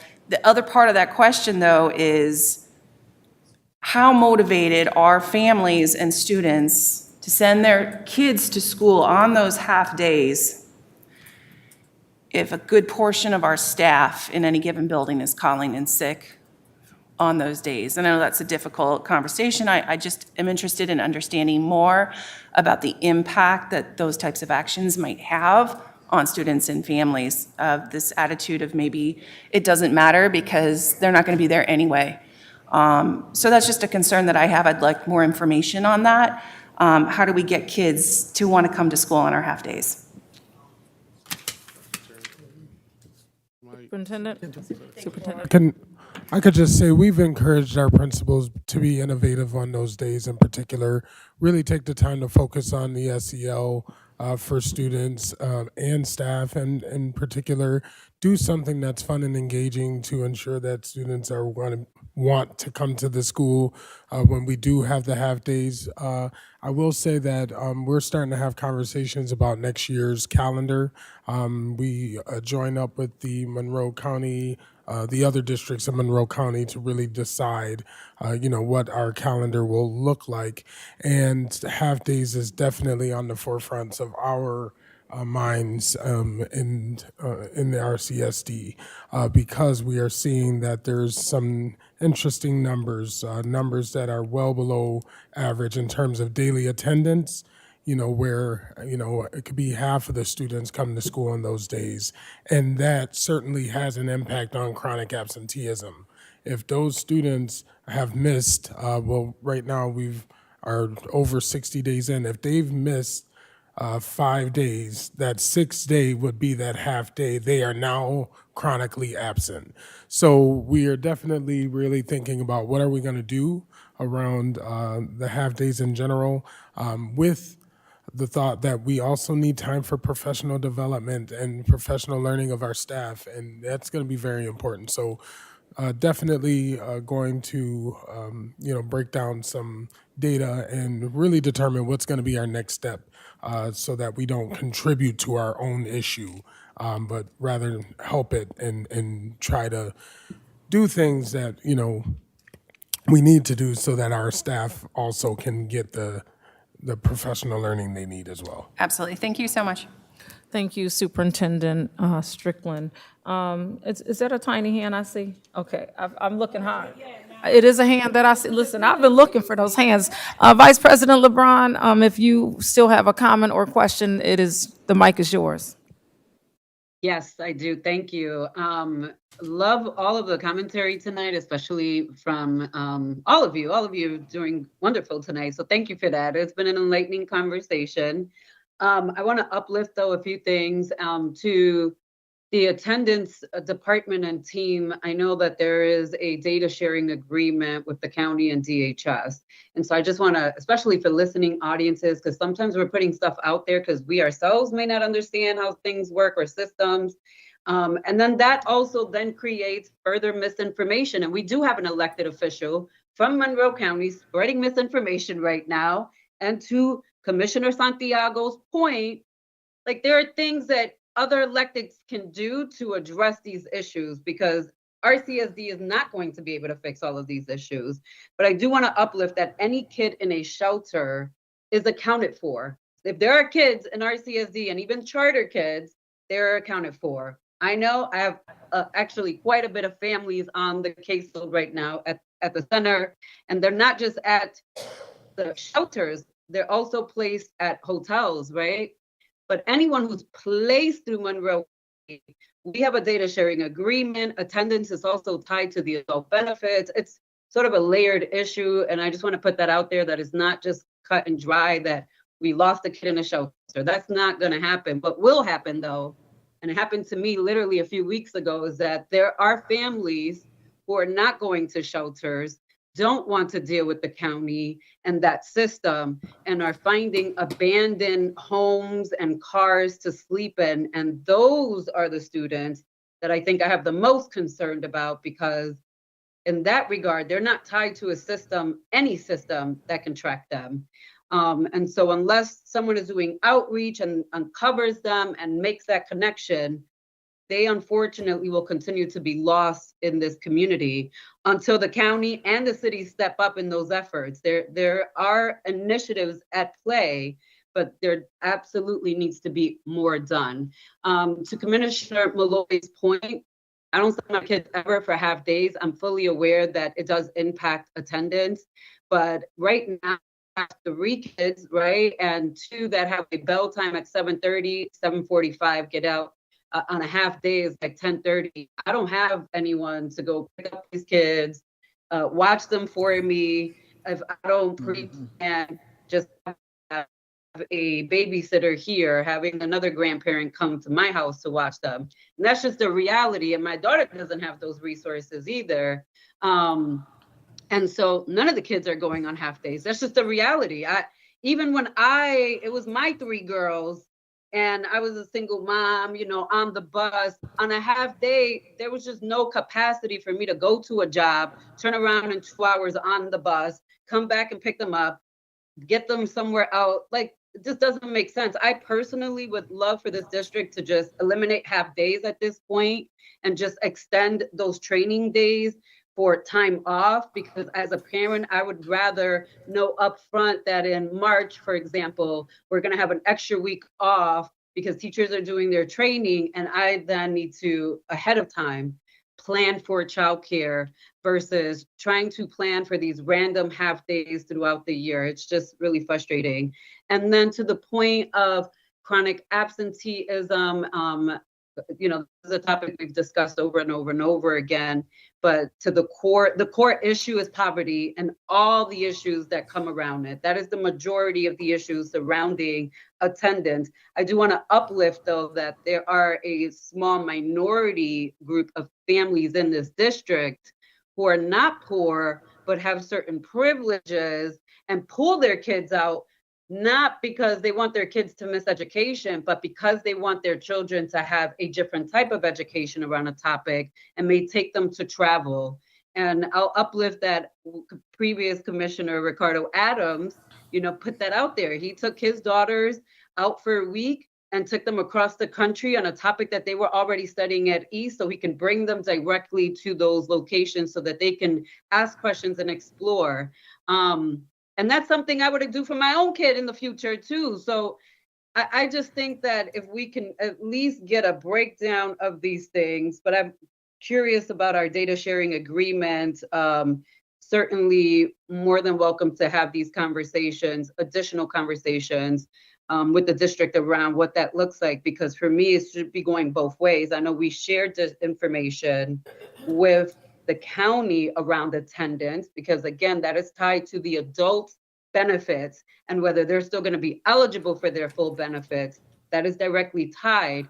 But I'm wondering if we can turn around, if we have a student that's missing, and reach out to the county to say, this student hasn't been to school, what's the last known address that you have for them? Because oftentimes the county's always tracking again, the placements for shelter. No one can go to a shelter without the county doing the actual placement.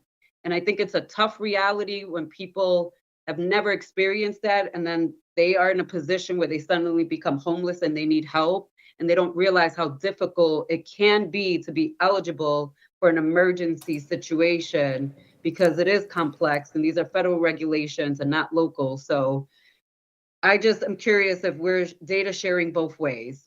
Thank you. Thank you, Vice President LeBron. And if we can just put that in the question log, I heard it come up a few times around these opportunities and partnerships, data sharing agreements. So if you capture that, Charisma, thank you very much.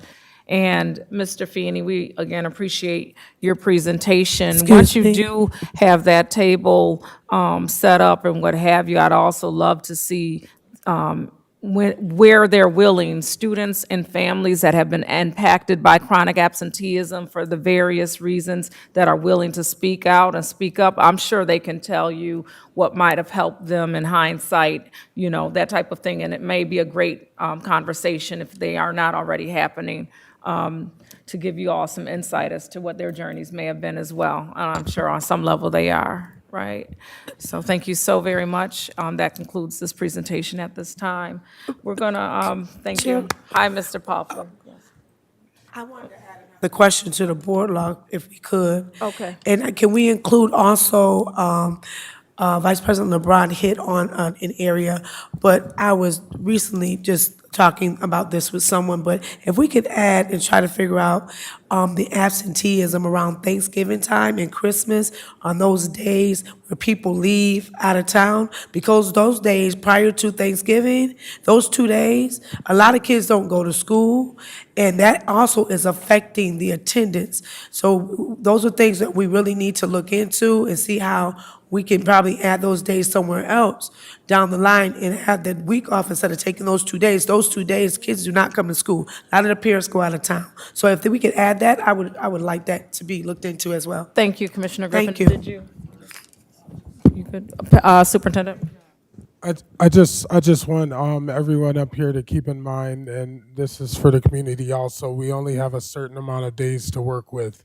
So I want to be conscious of, I hear you, I definitely understand that we want to make sure that we have students in schools as much as possible, but we have a 180-day requirement that students have to be in school, and our teachers and staff have to be in school for 185 days. And that's between generally Labor Day and June. And now with all the additional holidays that are being requested and things of that nature, we're going to run out of days.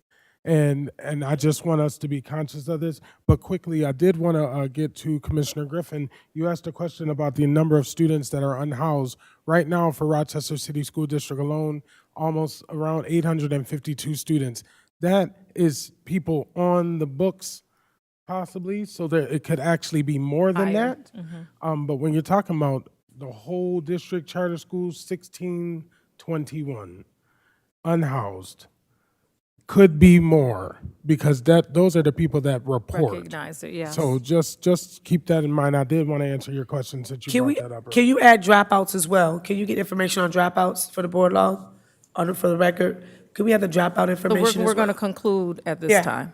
Yeah, just add that to Good. to the board. All right, let's move forward. I think I saw someone approach the mic, and it is time for teaching and learning updates. This is going to be focused on quarterly data, freshmen passing 5 classes in quarter 1. This will be presented by secondary school chiefs Donna Lucy Linder, who I believe is standing there. Thank you, Ms. Linder, and Ed Muscadri. Is he coming this evening or joining us? No, he's not. Okay, no worries. And so, Ms. Lucy Linder, the mic is yours. Thank you, Commissioner Simmons. Good evening, everyone. Again, my name is Donna Lucy Linder, and I always have to say this, I am the proud chief of Network One. I always have to shout out my network. I would like to acknowledge President Elliott and the rest of the board for this opportunity to share on how our schools are performing after the first marking period. I would also like to acknowledge Interim Superintendent Strickland, my RCSD colleagues, and all the students we have the opportunity to serve here in the city of Rochester. Again, unfortunately, Chief Muscadri could not join us this evening, but his voice is reflected throughout this presentation tonight. And I also have another one of my colleagues here, Chief Torres, as well. So as I launch into the presentation, this presentation is regarding cohort 2024, our 9th graders. So here, this is what I call another opportunity to activate dreams and also to unlock the potential that is within our students.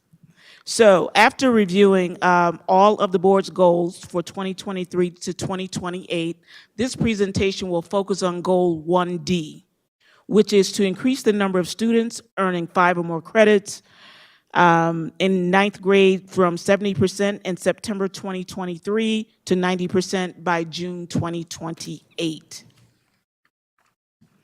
So, I know I say so a lot, it's okay. And looking at the graduation requirements, it is important that parents and also students know what the New York State graduation requirements are. So they are listed on slide number 4. So all students graduating from RCSD must earn 4 credits in ELA, social studies, 3 science credits, 3 math credits, a world language credit, and also art credit, as well as physical education, health, and also have 3.5 credits of electives for a total credit accumulation of 22 credits. Now, before I move on, why is this important? As a part of the non-negotiables of our interim superintendent, Mr. Strickland, it was very important to him that all students be aware of how many credits they are accumulating in each school building. So that's part of the process that we undergo as we visit all of our secondary school buildings. So what is our data telling us at this particular time after the first marking period? So on slide 6, I'll give you a moment to take a look at it. You'll see all the secondary schools listed on your left. To your right, you'll see the percentage of students who are on track, and in the third column is the total number of ninth graders in those various schools. So School 58, World of Inquiry, if you look at that, I believe that number is 69 students. And so we have 75% of students who are currently on track after the first marking period. And just choosing another random school, probably one of mine, but it's okay. I'm going to choose SOTA. It has 135 students, actually 199 students, I can't see my own writing, with an 84% pass rate at this particular time. So these are the students who are on track after marking period 1. Are there any questions regarding this chart? Okay. So the next slide shows the typical ninth grade schedule. If you look at the left column, you'll see period 1, and you'll see 2024, 25, and that's this school year, obviously. And this is an Algebra 1 course, which is a year-round course. You see the numbers A through D. That means that that is a 4-cycle course. Students meet on A, B, C, and D days. If you look at that second line, you'll see students who are enrolled in a Regents biology course. So you see a slight difference in AC and A through D. So those students actually have a lab on A and C days, but A through D days, they actually have the lecture component of their course. If you go all the way down to period 9, you'll see a math lab and also an English lab. This is to support our numeracy and also our literacy goals for our district in terms of supporting students with additional intervention support. This next slide, slide number 8, is the data for cohort 2025, which is our current 8th graders. As a part of my network, I have middle schools as well as high schools.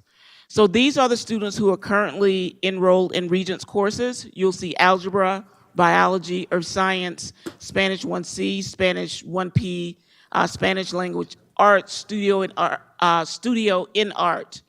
So you see a total of 1,716 students with 78.1% of students who are actually passing after the first marking period. I just want that to sit there for a moment because that slide can be a little confusing. And if I go back to the top, you'll see the total number of students enrolled across the district is 335 students, and 273 students are passing with a pass rate after the first marking period of 81.4%. The next slide, please. So how are we supporting these students? We are taking intentional action steps. We have incorporated early monitoring systems to help support our learners. In terms of the graduation requirements are distributed to all families and also students, and they're also posted around the school. Counselors provide lessons to students about credit accumulation, also about graduation requirements, and they also have one-on-one goals meetings with students as well to let students know what the requirements are, and if students need to make something up, they also provide them with those opportunities as well. In terms of interventions, we have support strategies provided for all students who are not on track. We have those face-to-face conversations with students and also with families. We utilize a cohort tracker to track all of our students so that they can see where they are in terms of their courses and how many credits they are accumulating. We are doing this in all secondary schools. The other goal, all ninth graders know the graduation requirements. I've said that before, and their earned credits, and they should be able to tell you if any of you are to visit any of our schools. All staff in secondary schools share knowledge of graduation requirements with students. School teams, the administrative teams, monitor the cohort trackers and provide supports to ensure all ninth graders are on track to receive their ninth credits. There are multiple layers of monitoring students' progress via administrators, counselors, teachers, and support staff such as paras and anyone who's really in the school community. I've seen SSOs step in and have conversations. I've seen cafeteria workers have conversations. I've seen custodians have conversations with students. So it truly is a team effort. School supports. We at all secondary schools have marking period recovery options for our students, in which they will have a certain period of time in which they can make up any work that they have lost, either due to absence, due to illness, or any type of family challenges and or struggles. We also have online credit recovery options for students as well, in which they can also accumulate credits to make sure that they are staying on track towards graduation. We have extended day programs, which can happen after school, and we're actually looking at some of our later schools actually perhaps possibly having it before school starts, if we can arrange busing. And we also have Saturday options as well. With the cohort tracking, those cohort trackers are created at the beginning of the school year. It says grade 9, but we also have them in middle schools as well.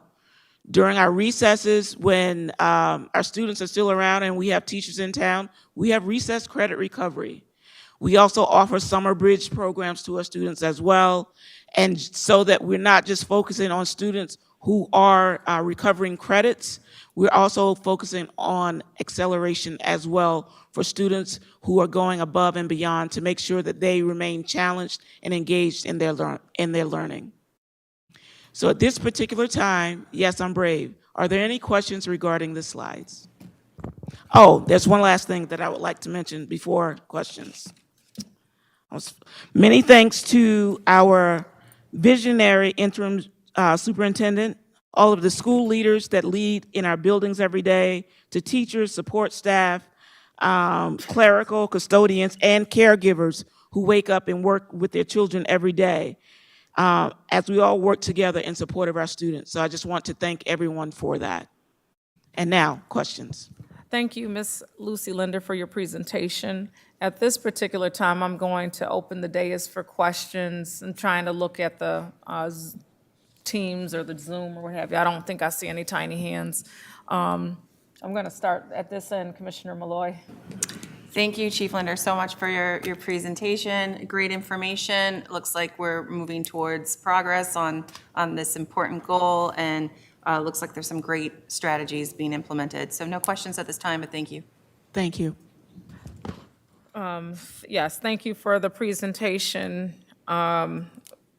We recognize the first, it's so interesting when you work with students because the first marking period, they come out, everybody's ready and motivated, and it's when you get into that third and fourth. Second, they might do okay, and then the third and fourth, typically over the years when I've worked with students, I notice those are the areas that when they start to kind of get comfortable with the school year, and so these are, I would say, encouraging percentages to see for the first marking period.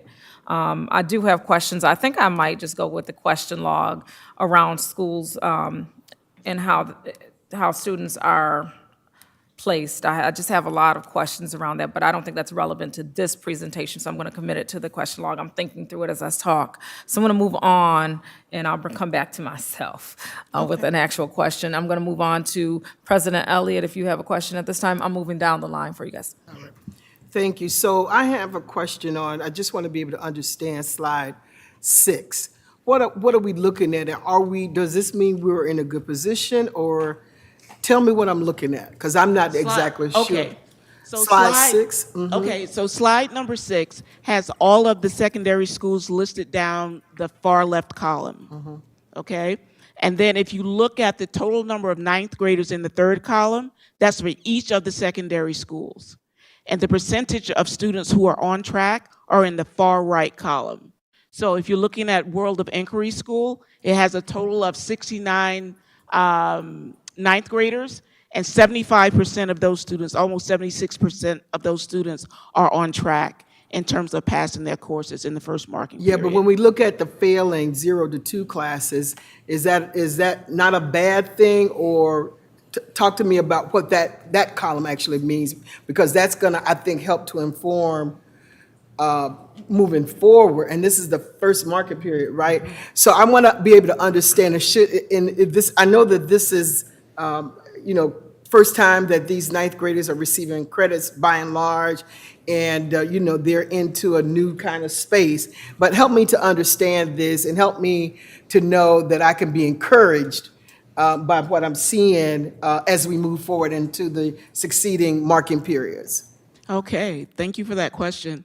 So be encouraged, because this information is being widely communicated to our students, and we are giving them the opportunity to recover some of the grades that, or some of the projects that they may not have scored well on.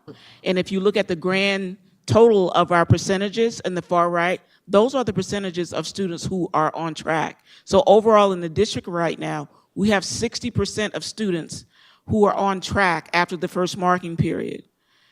And also be encouraged, because we do have the after school and also Saturday program to also help support students in terms of passing these courses so that they can accrue or earn their credits. Is this the first, and I'll ask the superintendent. Oh, Ms. Chief Torres. sure. Yeah, so to add to that question that you have, so if you look at 58 school, even though it says failing 2 classes, 53 students, right? Be encouraged, because even though they're failing at this moment, they can still earn the 5 credits that they need by the end of the year. So that's why it's showing that although 53 students are failing 2 classes, yet by the end of the year, they can still make it up those 5 credits. So is it actually 2 classes, or could it, because it could be 0, right? You're saying failing to 0 to 2. They could be failing none, or they could be failing 1 or more 2. Okay. But still get the 5 credits by the end of the year, which is great. And one of the things we're working at in elementary too is helping students also try to figure out a way, like in algebra, get how to start in middle school to get those credits that they need before they go to high school. Okay, thank you. Sorry, I just would have loved to have seen maybe passing all, which would put you at 0, and then something that said failing 1 to 2 classes. That might have made that a little more distinctive I for me. received that feedback, and Okay. we will adjust accordingly. Thank you. Yes, ma'am. Thank you so much. All right, we're going to move forward to Commissioner Santiago. Yeah, I would just, second with what they were saying, because I had to whisper in the superintendent ear over here, like, what does that first column mean? And so that would be good, because some of us be ready, like, what's going on? And so we don't want, any red flags out there. I think my only comment is it's good to see a plan moving forward. It's good to see the plan, the programs that's available for the young people that's currently in place. It looks like you guys are making an initiative to make sure that the young people know, the requirements, what they need to graduate. But I just want to also share, just pushing and making sure every student knows about all of those programs with the online recovery, the after-school recovery, because sometimes we have the services, people just don't know about them. And so, just pushing that out there. And then I also, very quickly, if you can go to slide 7, is this the schedule for a ninth grader? Yes. We have to add recess or something in there, because as a college student, I'm looking at that and I'm like, man, that's some time in there. Yeah. All right, so what can happen sometimes, if students finish lunch early, they can have recess. Right.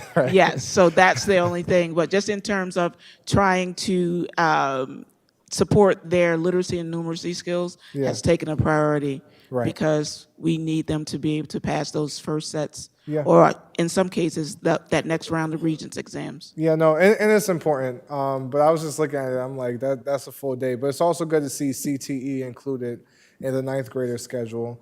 And so just ups to you guys, and hope to see some good numbers by the end of the school year. Same. Keep working on it. Thank you. Thank you, Commissioner Santiago. Commissioner Patterson. Yes, thank you again for your presentation. What do we do with the kids that, for some reason, even though you show it here, that don't know where they are on track as far as credits? What do we do with that segment that doesn't pay attention to this information? Because there's quite a few kids that, when I speak to them and I ask them, how many credits do you have? And they can't answer. So what do we do? How do we get that information? I think it's very important that each student knows exactly, where they are. So even the ones that are failing, they need to know, how many credits do I have? How many do I need to make up, to graduate? And I speak, like I said, I know I'm being repetitive right now, but there's a few of them that, especially my barbershop, that don't even know. That's a great question. So our students have one-on-one meetings with their counselors, and they set goals in terms of where they are and where they would like to be. Do all of them know it 100%? No, but the information is available. They do have these meetings. We also have group meetings for our students. Students also receive progress reports in addition to report cards as well. At the end of the semester, they would know their credit recovery, but the early monitoring systems also inform students and families where they are currently and what options are available to be able to recover a grade that they have lost as well. Thank you. Go ahead, Chief Torres. And I just want to remind the board that the initiative that we have put in place is to support that effort, that all students know where they are at, right? And so with the network teams, the chiefs are going into the schools and having these conversations with the principals, ensuring that their principals are making sure that counselors and even the principals themselves are having those delicate conversations with the students so that they know how many credits they have and what's available for them to be able to get those credits. Camille. Thank you. Okay, Superintendent, thank you. Uh, Just wanted to follow up on that. Commissioner Patterson, that was a great question. As was mentioned earlier, that was one of my non-negotiables for all school leaders, is that when we walk into schools, and you would see me doing the same thing, I start asking students, how many credits do they have? If you come up to a student and maybe, it's a few of them and they don't know, I definitely suggest you bring that to the principal, because that is something that was really expressed and continues to be reiterated each month at principal meetings, that every student should know how many credits they have. But also want to acknowledge that parents and some students in high schools actually have access to Parent Portal, which is the Power School. It's through Power School. So they should be able to actually look at the counselor dashboard that's on their Parent Portal and see how many credits they have. But definitely bring that up to the school leader, because that is an expectation for every single high school student.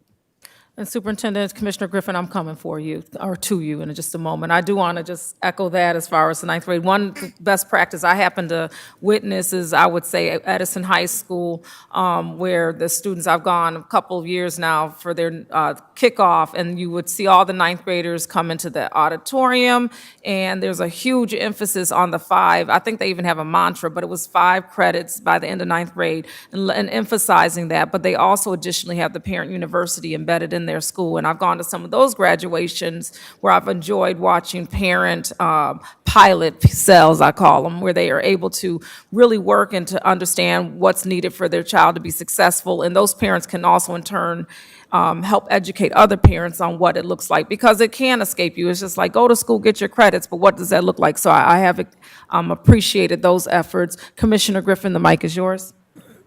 Thank you.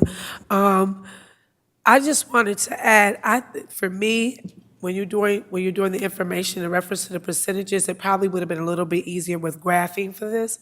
But that's the only thing I want to say about the presentation. Outside of it was great information, I just think it would be a little bit easier to read. And secondly, you talked about credit recovery. Is that also referred to market period, the market period recovery? where the child has, like the 5-week period has a time for them to increase their grade throughout that 5-week period. Is that what you're referring to? Can you restate that? I just want to make sure that I'm The understanding what market you're asking. period, recovery period that they have. So they have a chance with the teachers and all that to improve their grade. Is that what you're referring to when you say credit recovery? No. So- So what happens is after a marking period, there can be a time in which students still have work that they have not submitted. And so they have a certain period of time to submit that work. Now, in terms of credit recovery, if a student has failed a course, then they can actually go online through the virtual academy and take the course again online to recoup that credit that they did not earn. Okay, so those are two different things, because I knew Yes. about the market period recovery, but not the credit recovery. Thank you And they very. can also have some credit recovery during recess as well for those marking periods. And that's good information to know to the public, because a lot of times, parents, because they're working, they're not really knowledgeable or understand that, hey, oh my God, I didn't know you were failing. Even I put myself in a position where one of my sons had a 93 in the science, and he was fine. And then when I got to the school, it was something totally different. And I was kind of blown away and was not notified about it. So and here I'm thinking everything is fine, but the parent, I felt the teacher had a responsibility to let me know, because how would I know that if something was wrong? So me as myself, as a parent, and my child as a student, we have to be present in some things. And for this, I did not know anything about it. I learned about it as a parent recently. So I just want to put it out there that, even myself, I'm learning.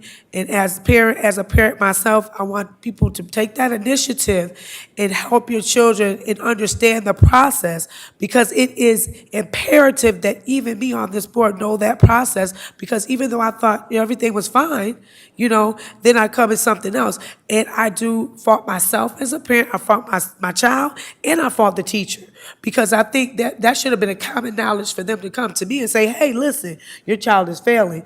So, but one wouldn't think that from a 5-week period, you're going to go to a 93 to a lower grade. So I think that this is something that we really need to grab the bull by the horns and ensure that our teachers are making the initiative, and the parents and the child are taking responsibility to ensure that we can prevent failure at all costs, so that we don't see students or the schools be hit by this. So thank you very much. Thank you, Commissioner Griffin. Right, and there's sensitivity around depending on the science. Like, it can be you're doing great in the course, but the lab credits aren't there, and those type of nuances. 1,200 minutes. So you're right, and so you're able to rattle that off, but the majority of our parents probably cannot, and that's the communication that needs to bridge. And I think that's so powerful, the efforts that you all are making to ensure that does happen, between attendance, what we're hearing in the networks this evening, and so on.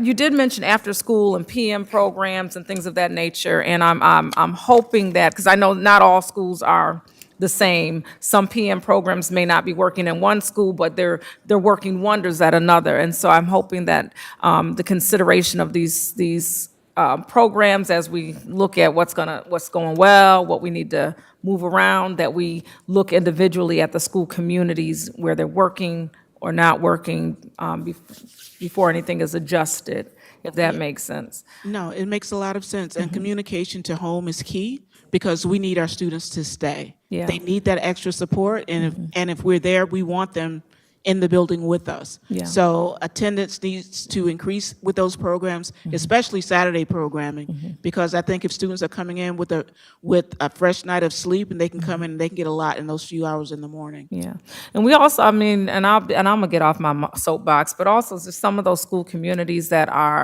they're like models, right? They're not the traditional piece, and it's just important that we try to follow things to fidelity. Like, I gotta have some conversations. But thank you for this presentation this evening. I don't see any hands on the Zoom. I'm just keep calling it Zoom. And again, thank you, Ms. Lucy Linder, and for your presentation this evening. And thank you guys for serving our kids. Thank you. And Ms. Santana, thank you so very much. So folks, my computer is frozen. Yes, that completes the ESA. I'm sorry, that, you know what? I have the discretion to do that, and normally, you have to sign up to speak. And you sat here all evening, it's 8 o'clock. Whatever you have to say is probably very important, and so I'm gonna extend this opportunity. But what we will need to do is, we're gonna give you 3 minutes to share, respectfully. Please state your name into the mic, and then you have 3 minutes to share your thoughts. My name is Maria Gonzalez. I came here to the meeting because I have grandkids in school. I'm sorry, Ms. Gonzalez, I don't want to interrupt you. We're going to need, because everyone can't hear you, they're saying we need to hear you in the mic. Let's go ahead and restate your name and your concern. Maria Gonzalez. I have grandkids in the city school district. I even had my son when he started school here, and he was a special ed, okay? I understand about special ed, about what's going on, and I was willing, and I came to talk in 2010, okay, about what's going on with special ed. I already explained to them about what's going on wrong, about half a day of school. I talked to them about cutting off the half a day so the kids can be all day in school, so they don't miss a day in school.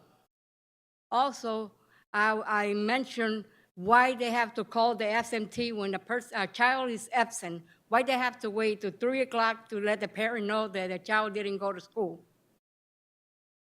You know, I mention it because a lot of people, parents from the community, they came to me and they tell me, can you ask them why they call at 3 o'clock, why the child is not in school? So, and some of those child, they go to school, but they go someplace else. So, you know, I'm just letting you guys know what the community is talking to me about. As a parent, they have childs in the city school district. So I just want everything better for those kids, okay? I even have a special ed grandchild, that you cannot wait until there's a problem with that child to do a test from the, health practitioner. If you see, the teacher see a child that has problem, please let the parent know as soon as possible what they see. Don't wait into the last minute when they're like almost the school end. So I'm letting you know that we got to communicate, better with the parents, teachers with parents, and parents with the teacher, okay? Don't wait until the last year, so the child don't say they didn't pass grade because of this. So, and that's a helping hand, so. Yes, thank you very much for Thank your you. words, Ms. Gonzalez. We have heard you. We have you on this meeting, and so we do appreciate it. Before you leave, we're going to have someone connect with you so that they can give you the process to make sure that you're on the record or what have you. But I'm happy I was able to extend this opportunity for you to speak. Thank you for the opportunity. Have a blessed evening. Thank You you. too. This concludes the Equity and Student Achievement Committee of the Whole for the evening. Oh, Monica Graham, I forgot about you, Monica. Come on, I'm here. I'm right here, sis. Go ahead. Now, I've been here all evening. I know you ain't seen my face, but I've been here all evening. So We can't I see just those want- tiny hands. I just want to say thank you to the commissioners, to the presenters, especially Ms. Gonzalez. Thank you so much for showing up for our community, showing up for our parents, showing up for our babies. I haven't said much because the conversations have been robust. And you guys are on fire tonight. I'm checking my notes and I'm like, yep, Commissioner Santiago said this, Commissioner Simmons mentioned this, Commissioner Malloy missed this, Superintendent said this. So I appreciate you all. And I ask as a parent, as a community member, that you continue with these robust conversations and with these robust presentations and these informative presentations, because we are watching. We may not be able to show up or watch real time, but the parents are watching and they need to know this. So I appreciate everyone that showed up tonight. And Ms. Gonzalez, you did that. So thank you so much. Thank you, Ms. Graham. Thank you so very much. And so without further ado, we're going to close the Equity and Student Achievement Committee of the Whole this evening. I do ask all commissioners to take part in the meeting survey. This will be followed by the special meeting immediately following this. I'm going to turn the mic over to President Elliott at this time. Oh, may I entertain, well, let's stay here all Motion. night. Okay, entertaining a motion to close the meeting. Motion by Commissioner Santiago, seconded by Commissioner Malloy. All in favor? Aye. This meeting is adjourned. We will do the board survey, and then we'll go right into the special meeting. Oh, I never logged in. The what, sir?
Good evening. We are resuming for our special meeting, which we are convening to consider resolutions for this evening. There are no speakers for this special meeting, and so if my colleagues are okay with it, we can just go and bundle and move them all at one time if everybody's in agreement with that. All right, so is there a motion for resolutions 368 through 376? So moved. Moved by Commissioner Malloy, seconded by Commissioner Santiago.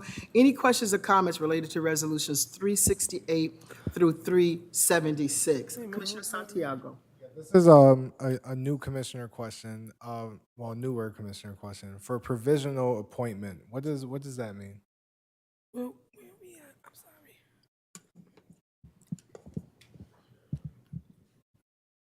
Good evening. Thank you, Commissioner. So a provisional appointment is essentially an appointment whereby someone is temporarily in the appointment until they're considered permanent. Okay. And so it's an evaluation period of time before they achieve that permanency. Okay, thank you. Any other questions or comments related to resolutions 368 through 376? Hold on 1 second. One second, President Elliott, I just want to make sure that, is this the NISBA policy? Where are we at right now? I'm sorry. I apologize. Under number 3, agenda item number 3, resolution consideration.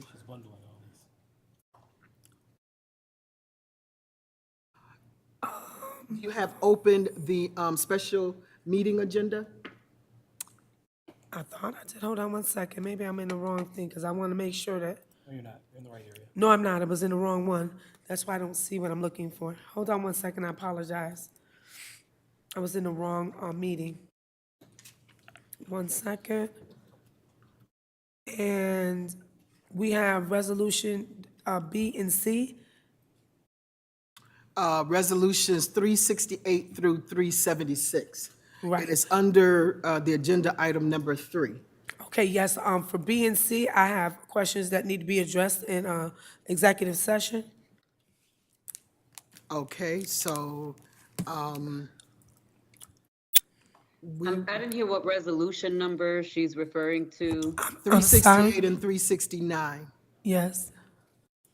369, and what was the other one? 370, Vice President Let me, LeBron. let- Oh, I'm let me sorry. do. Vice President, 368 and 369.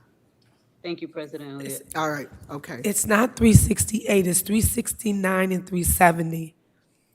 Oh, well, you said A and B, so that's why I'm a little confused. So let me back up. It's 368 and 370? No, 369 and 370. Oh, so B and C? Yes. All right, okay. My apologies, all right. So we have a motion on the floor to, for the, all the resolutions 368 through 376. Can I get someone to, how do you do this, Mr. Counsel? If the board wishes to get those into executive session before they discuss, before they make a decision, you can just amend the bundle to exclude them. All right. So Do we have to draw the original motion? you can go ahead and withdraw it. Yeah. Draw the motion.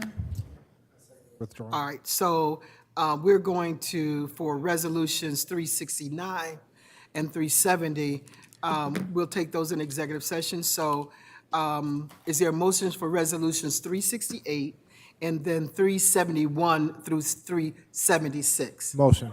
Second. Commissioner Santiago, seconded by Commissioner Malloy. All those in favor? Aye. Any opposes? Thank you, Vice President. President Elliott, I'm sorry, I just want to note that I will not be going into executive session for those resolutions, but if we had voted tonight, I would be in support of both of those. Thank you. All right, thank you. And so those pass, and we will discuss resolutions 369 and 370 in executive session. And then the next item on the agenda, did we vote on those? We did vote, right? Okay.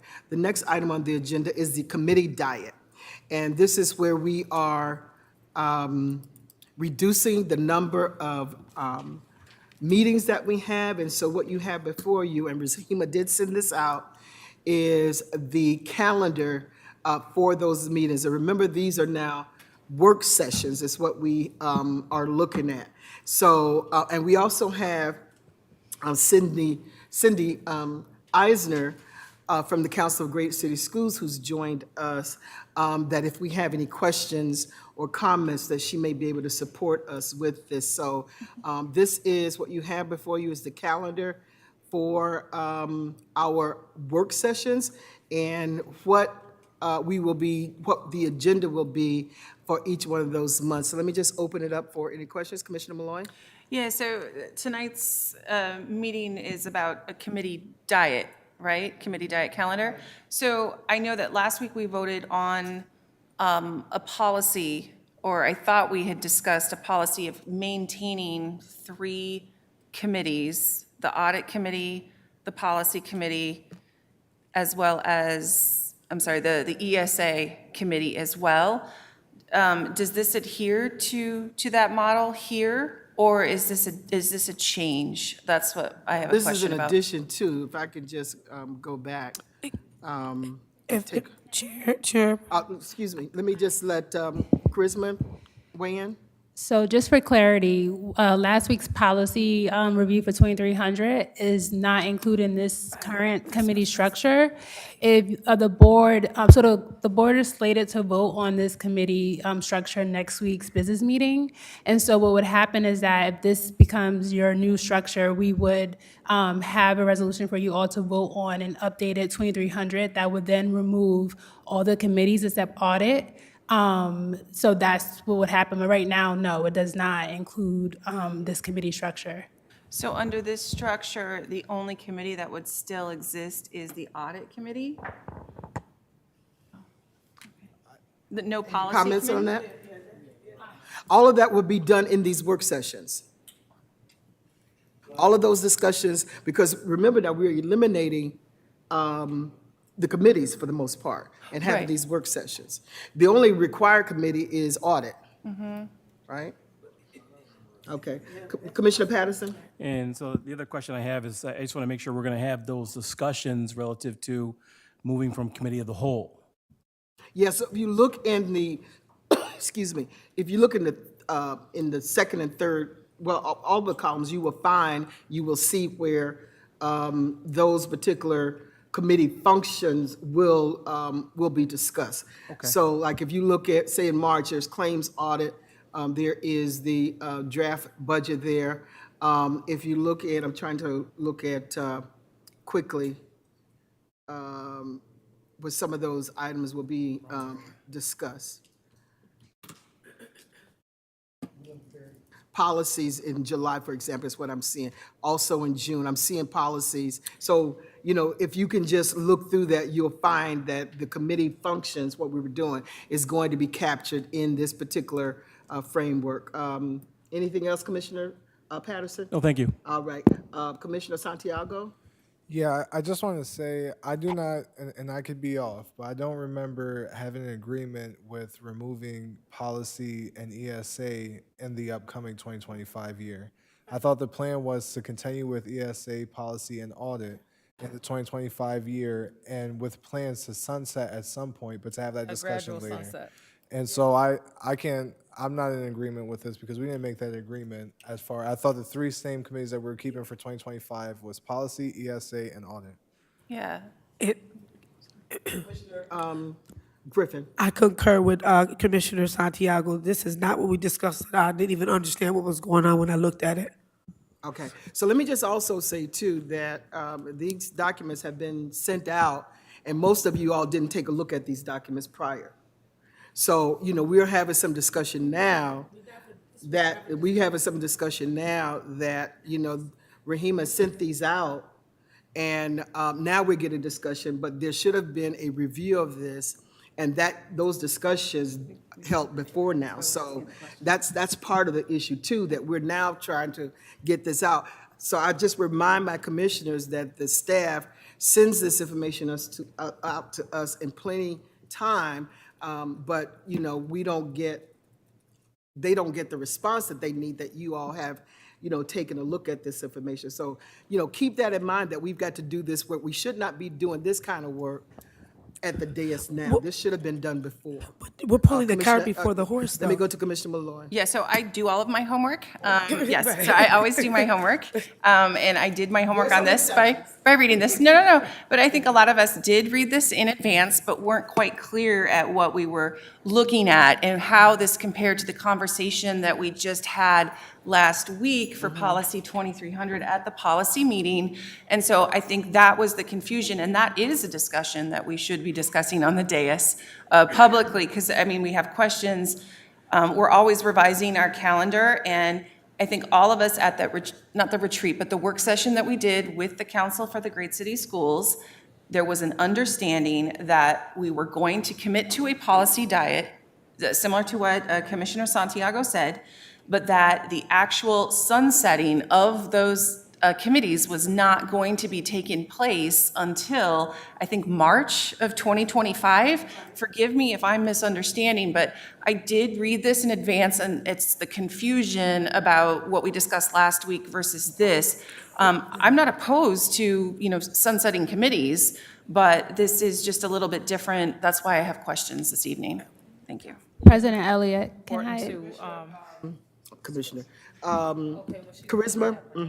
I'm sorry, I just wanted to get some clarity. So back at the board work session, October 28th that you all are referencing, yes, you had some discussion about committee diets and ESA policy and audit, whether policies that most commissioners wanted to see remain, with ESA being sunsetted at some point and policy potentially being modified. What happened was that at the November 21st meeting, as well as email, Rahima shared the documents that's currently attached to this meeting to get commissioner feedback. And at that time, the commissioners did not have any input. So then she followed with the email to receive input. And so with that being said, because there wasn't really a temperature of which way to go, is being brought back tonight. But the reason why you're seeing this as a work session and a business meeting versus the policy committee, the audit committee, and the ESA committee was basically all that had happened was all of the committee work plans for this year were basically collapsed into the months that you see. So nothing was removed in terms of like the committee's work. Any ESA topics that would have taken place in January, or policy topics, were basically put onto that work session, just to kind of show commissioners like what could happen if you all went to 2 meetings a month versus having those other committees. And so that's basically, I just want to get clarity as to like why you're seeing this document versus what was discussed 2 months ago. Commissioner Simmons? Yes, thank you, President Elliott. Right, and I think I'm pretty clear on that. And the not having the conversation via email to avoid, a quorum online or what have you, but having this public conversation. And I do appreciate understanding what it could look like with these collapsed, and what this would be the future state, is what I'm understanding when I look at this document. Once all committees are sunset, the future state would be them working in the work sessions and one board session. And this would be what it is, right? The goal was hopefully you all, this could be moving forward in January. But to answer the first question I'm asking is this is if we were to move forward with the ultimate goal was we would be facing this. Right. My second question, so I just wanted you to do, I need the slow walk. I call it Gotcha. the slow walk. Give me the slow walk. And the second part of that is, so this is the future state, and what I'm understanding now is that the future state has been accelerated. We were gonna move gradually toward it, and who made that decision to accelerate the future state through socializing this to us? So it's necessarily no decision made per se, and like this is what the board is going to do. This is just conversation to see if this could happen at a more accelerated rate in January. If we would be amenable to it going quicker and doing it And this way. remember now, remember it was sent out, so. So you understood, but we can't talk about it online. We gotta talk publicly. No, but I guess what I was, what. I go ask Rahima- her about it. What Rahima was thinking is that you would review it, you could just, send it to her directly, so, Vice President? Yeah, I do want to clarify that piece that when Rahima sends it out, we can send feedback to the board clerk, and the Right. board clerk can collectively take all of our feedback and then share that out at the public meeting, like this is all you all said. But she's sort of, like, that's the way to sort of have a conversation without having us breaking, open meetings law. Right. It's just to give the staff directly the feedback. So a couple of things, I just want to clarify that nothing was voted on. And she sort of mentioned it to me too, and I was like, I don't remember voting on any changes just yet. But one, I wholeheartedly support a policy diet. Two, if it was up to me by myself, I would do it for January. However, for me, I also have to think about our families and the calendar that we've already put out to them, to then say, hey, suddenly we're having these conversations during the month of December when people are not really paying attention because it's a holiday for them as well. And then all of a sudden switch the calendar that has already been sent out. And like our meetings are in the district's calendars too. Like we meet every Tuesday, blah, blah, blah. It's on our website. And I know the website can be quickly changed, but it is such a big shift in the way that the board does things and even in our culture and our norms from what this community is used to, that I personally want to advocate for a date to sunset within this school year, that we start July 1 with a new calendar, right? And with less committees, but that we also send out communications to the community and to families in the district and even staff, just informing them about these changes and why, and that we are actually aligning ourselves for the first time in my history in this board, into an actual governance model and not just people from the community who got elected and coming in with their own ideas and views and have never governed. So I think that needs to also be explicitly stated and particularly to our families and our staff in this district, the who, what, when, why, how, and why, and give that a timeline. And again, we're still in the middle of a school year. And I know it'd be confusing because school starts in September and we don't end till like June, but that is the school year. And so when we put out a calendar with that timeline to make big sweeping changes within that school year, I personally, if it was just up to me and it was only going to be me impacted, yes to January, but it's not just about me and my family, right? It's thousands of families across this district. And I would like to give them the opportunity to understand the who, what, where, why, how, and what these changes mean. And even looking at how families sign up to speak, right? Right now, in our current policy, families and community members can only sign up to the committees that sort of align with the topics, right? If they're off topic, they're not allowed to speak at a committee meeting. They are allowed to come and speak at the general business meeting. Are we going to apply that to the Tuesday meetings? Because the other thing is that we're calling them work sessions, but I just want to remind the public that whether we call it a committee meeting, a work session, or a board business meeting, that they're all board business meetings essentially, but that they're all public, open law meetings of the board, period. Doesn't matter what we call it, it's still a board meeting. But yeah, those are my thoughts, and that's where I'm at with it. Thank you. Thank you, Vice President. Commissioner Santiago?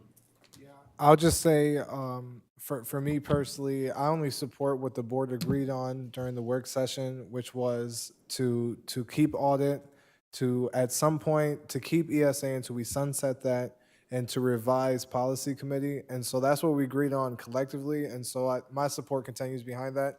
I don't know, I know that this may have been sent out, and I may have missed it myself personally, but I don't think any decision should have been made even to the place of a draft without a collective decision, like there was a collective decision on the sunsetting of certain policies. And so unless it's what we agreed to collectively during that work session, I don't support it. Commissioner Patterson? For me personally, the public expects us to make some changes, as a board and function the way other boards are operating, be it Big Five or even the smaller schools. we can do this. We can make change. And yeah, change is uncomfortable, but it's the right thing to do. There's no reason for us to have this many committee meetings. This has been said for a number of years, that we need to move away from that. So whether we cut back on a few, or whether we get rid of a few, then the Council of Great City Schools, Dr. Hart, has made some great recommendations relative to what we should be doing here, as far as governance. He has over 30 years experience in education. So we're paying this individual, this organization, to come in and train us, but we're like fighting some of the recommendations that his group is making. Again, it's uncomfortable. I know it's uncomfortable, but we have to just decide to change. And then I forgot the slogan, and maybe one of you can help me. Adult You behaviors. are the genesis, so you're supposed to say I, but I'm gonna say you're supposed to say to yourself, I am the genesis I am of the genesis of transformation. You don't hear transformation. Ms. Malloy But say there's that all something the else time? relative to adult behaviors don't change. Oh, student outcomes. Mhm. Yeah, still, give it to me again. Let's say it. Adult, student outcomes, what, adult? Student outcomes don't change until adult I knew behaviors she would change. know. There you go, unless the you should adult know that too. behaviors change. Yeah. On me. I just, Leah. I want to go to Commissioner Griffin. Thank you, President Elliott. I just want to say that I firmly believe that we're all on the same page in reference to stating that we're not saying it doesn't have to change.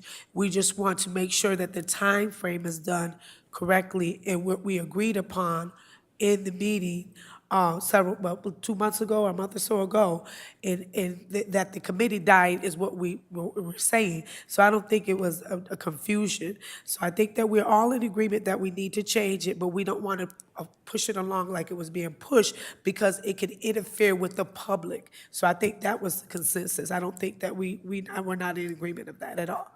Thank you, Commissioner Griffin. Commissioner Simmons? Yes, thank you, President Elliott. Yes, not to personalize, but yes, Commissioner Griffin, that's pretty much what I wanted to say, that I think we have all explicitly expressed the readiness and the need to change. We recognize that we want it and celebrate it, actually. It's necessary. But we just had a parent representative, and no, she does not speak for all parents, but she is very present in a lot of parent spaces and has a very strong gauge on parent voice. Again, she's not the be-all, end-all, but I think Monica, I'll leave it for her words when she got off the ESA meeting just now. She just said, I love the conversation. The community is watching. We want to see these things continue. I actually looked at Commissioner Malloy and said, we're about to sunset a lot of these. But she was letting us know that she and a lot of parents that she's encountering are appreciating these meetings. And so I think doing our due diligence, as Commissioner Griffin would say, we do need to make sure we sunset these in a responsible manner so that the community does not feel slighted or what have you. They have a robust understanding of what is happening. Commissioner Malloy? Yeah, thank you. And kudos and props to everybody else and what they've said. I agree with all the sentiments that have been expressed, even by Commissioner Patterson. When I gave feedback on the calendar, I was looking at it hypothetically, this is a great way that we can in the future structure this, and that was the feedback that I provided. But Say that again, I didn't. The feedback that I initially provided on this specific calendar that went out was, I thought this was the end-all type of calendar that we were working towards, based on the prior conversations and the work sessions that we had had.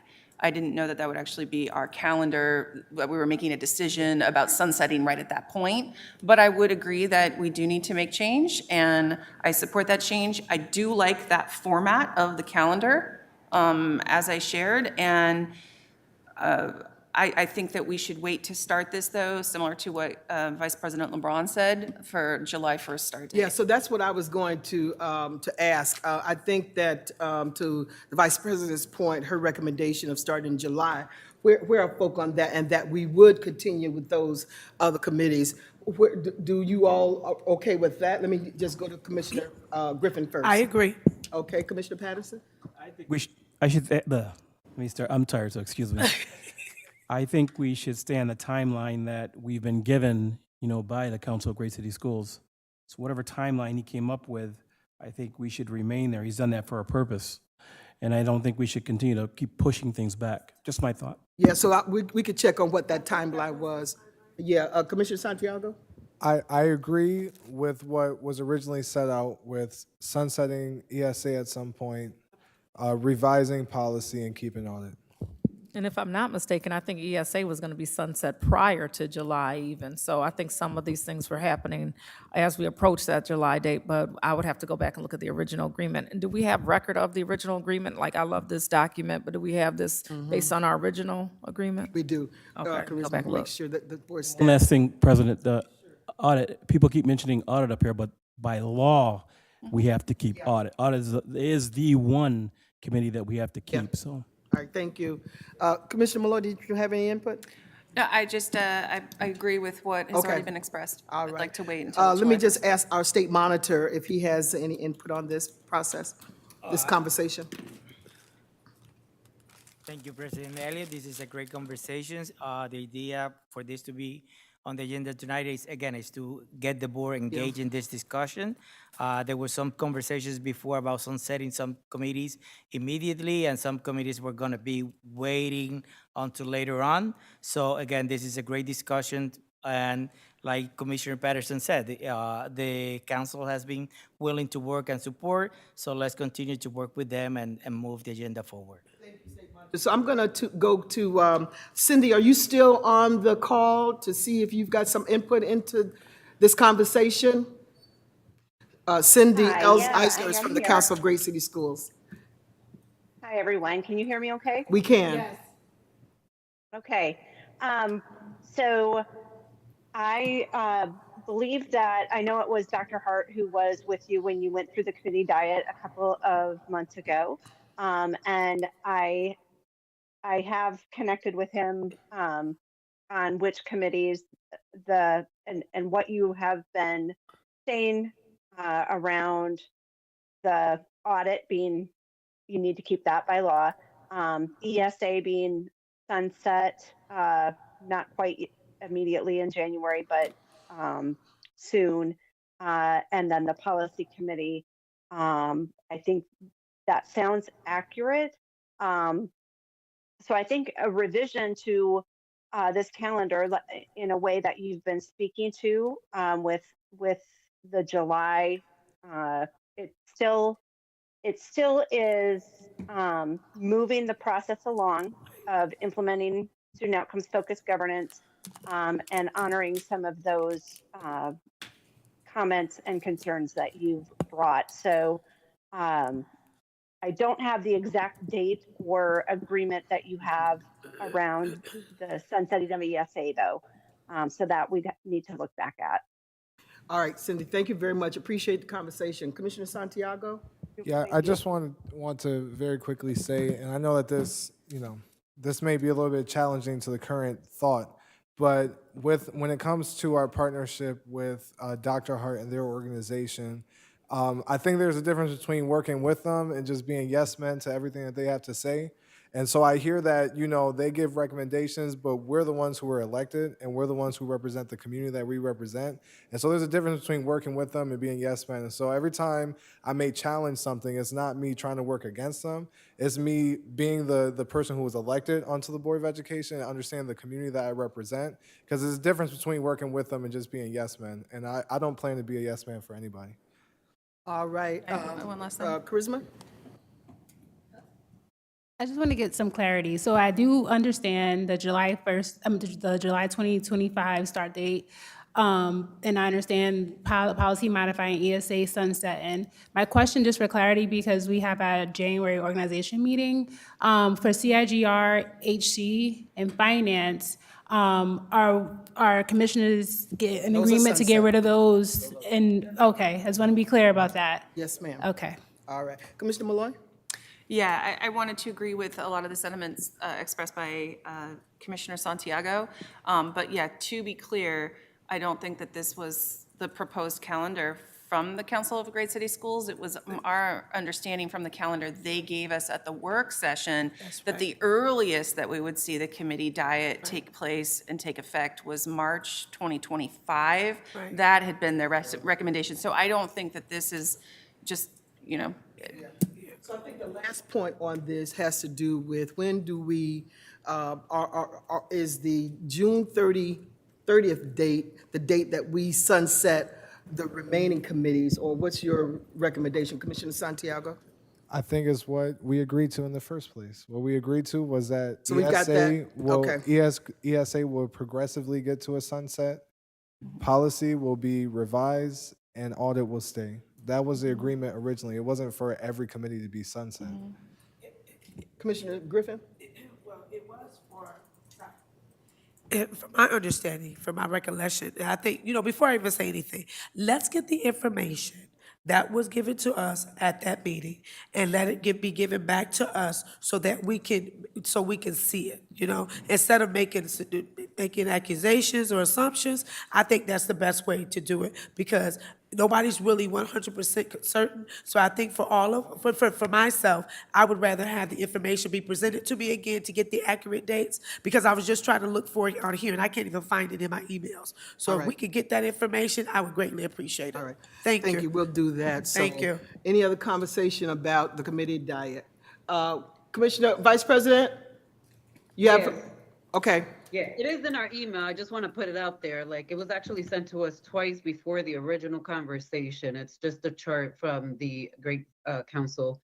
So I just have to say, I don't have any strong feelings about which committees get sunset, which don't, because at the end of the day, the work still has to get done. It's just a matter of how the work gets done. But again, we're talking about a district, at least for the last 24 years that I have been appearing in this district, have had these committees, with the exception of human resources. That one was added during my time on this board. And a few others, right, who have changed and their names have changed. But it's also in our bylaws how parents and community members sign up to speak.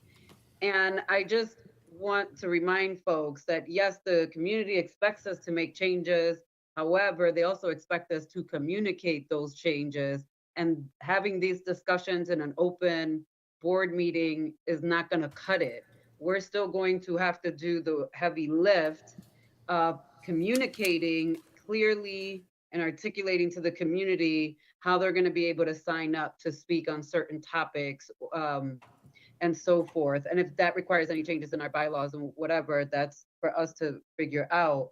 But that is the only concern I have, is that, again, it's such a big shift in culturally, procedurally, how we have done things, that we would be amiss on shame on us if we did not do our due diligence as the Board of Education to communicate this out to all of our families and our staff and so forth. That's all. All I don't right. have a preference on a timeline, President Elliott. If y'all want to vote for January, y'all want to vote for July. I just, again, remind folks that procedurally we've done it for so long a certain way that the public does not expect us to make changes without articulating what those changes are. Again, the who, what, when, why, how, communicated to them so that they have the understanding of how they get to come and speak and advocate at these meetings. Thank you. All right, thank you. So if there's no other discussion, can I get a motion to go into executive session to discuss matters leading to the appointment or employment of a particular person, to discuss matters made confidential pursuant to federal or state law, and to receive the advice of the general counsel as permitted by section 105 of the open meetings law. Is there a motion? Motion by Commissioner Santiago. Is there a second? Second by Commissioner Malloy. All those in favor? Aye. Aye. And so we will adjourn from downstairs, but thank you all for joining us. Let me just also thank. Yeah. Yeah. So let me just thank my colleagues for a robust discussion. Really do appreciate it. Appreciate everybody that was a part of this discussion. So thank you very much, and good night to the public. Thank you.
back to the special meeting. We have two resolutions to vote on after discussion. So can I get a motion for resolutions 269 and 270? 369 and 370. 369 and 370. Hold up. Can I get a motion? Yeah, I made the You motion. made second. All right. All those in favor? Aye. Any opposed?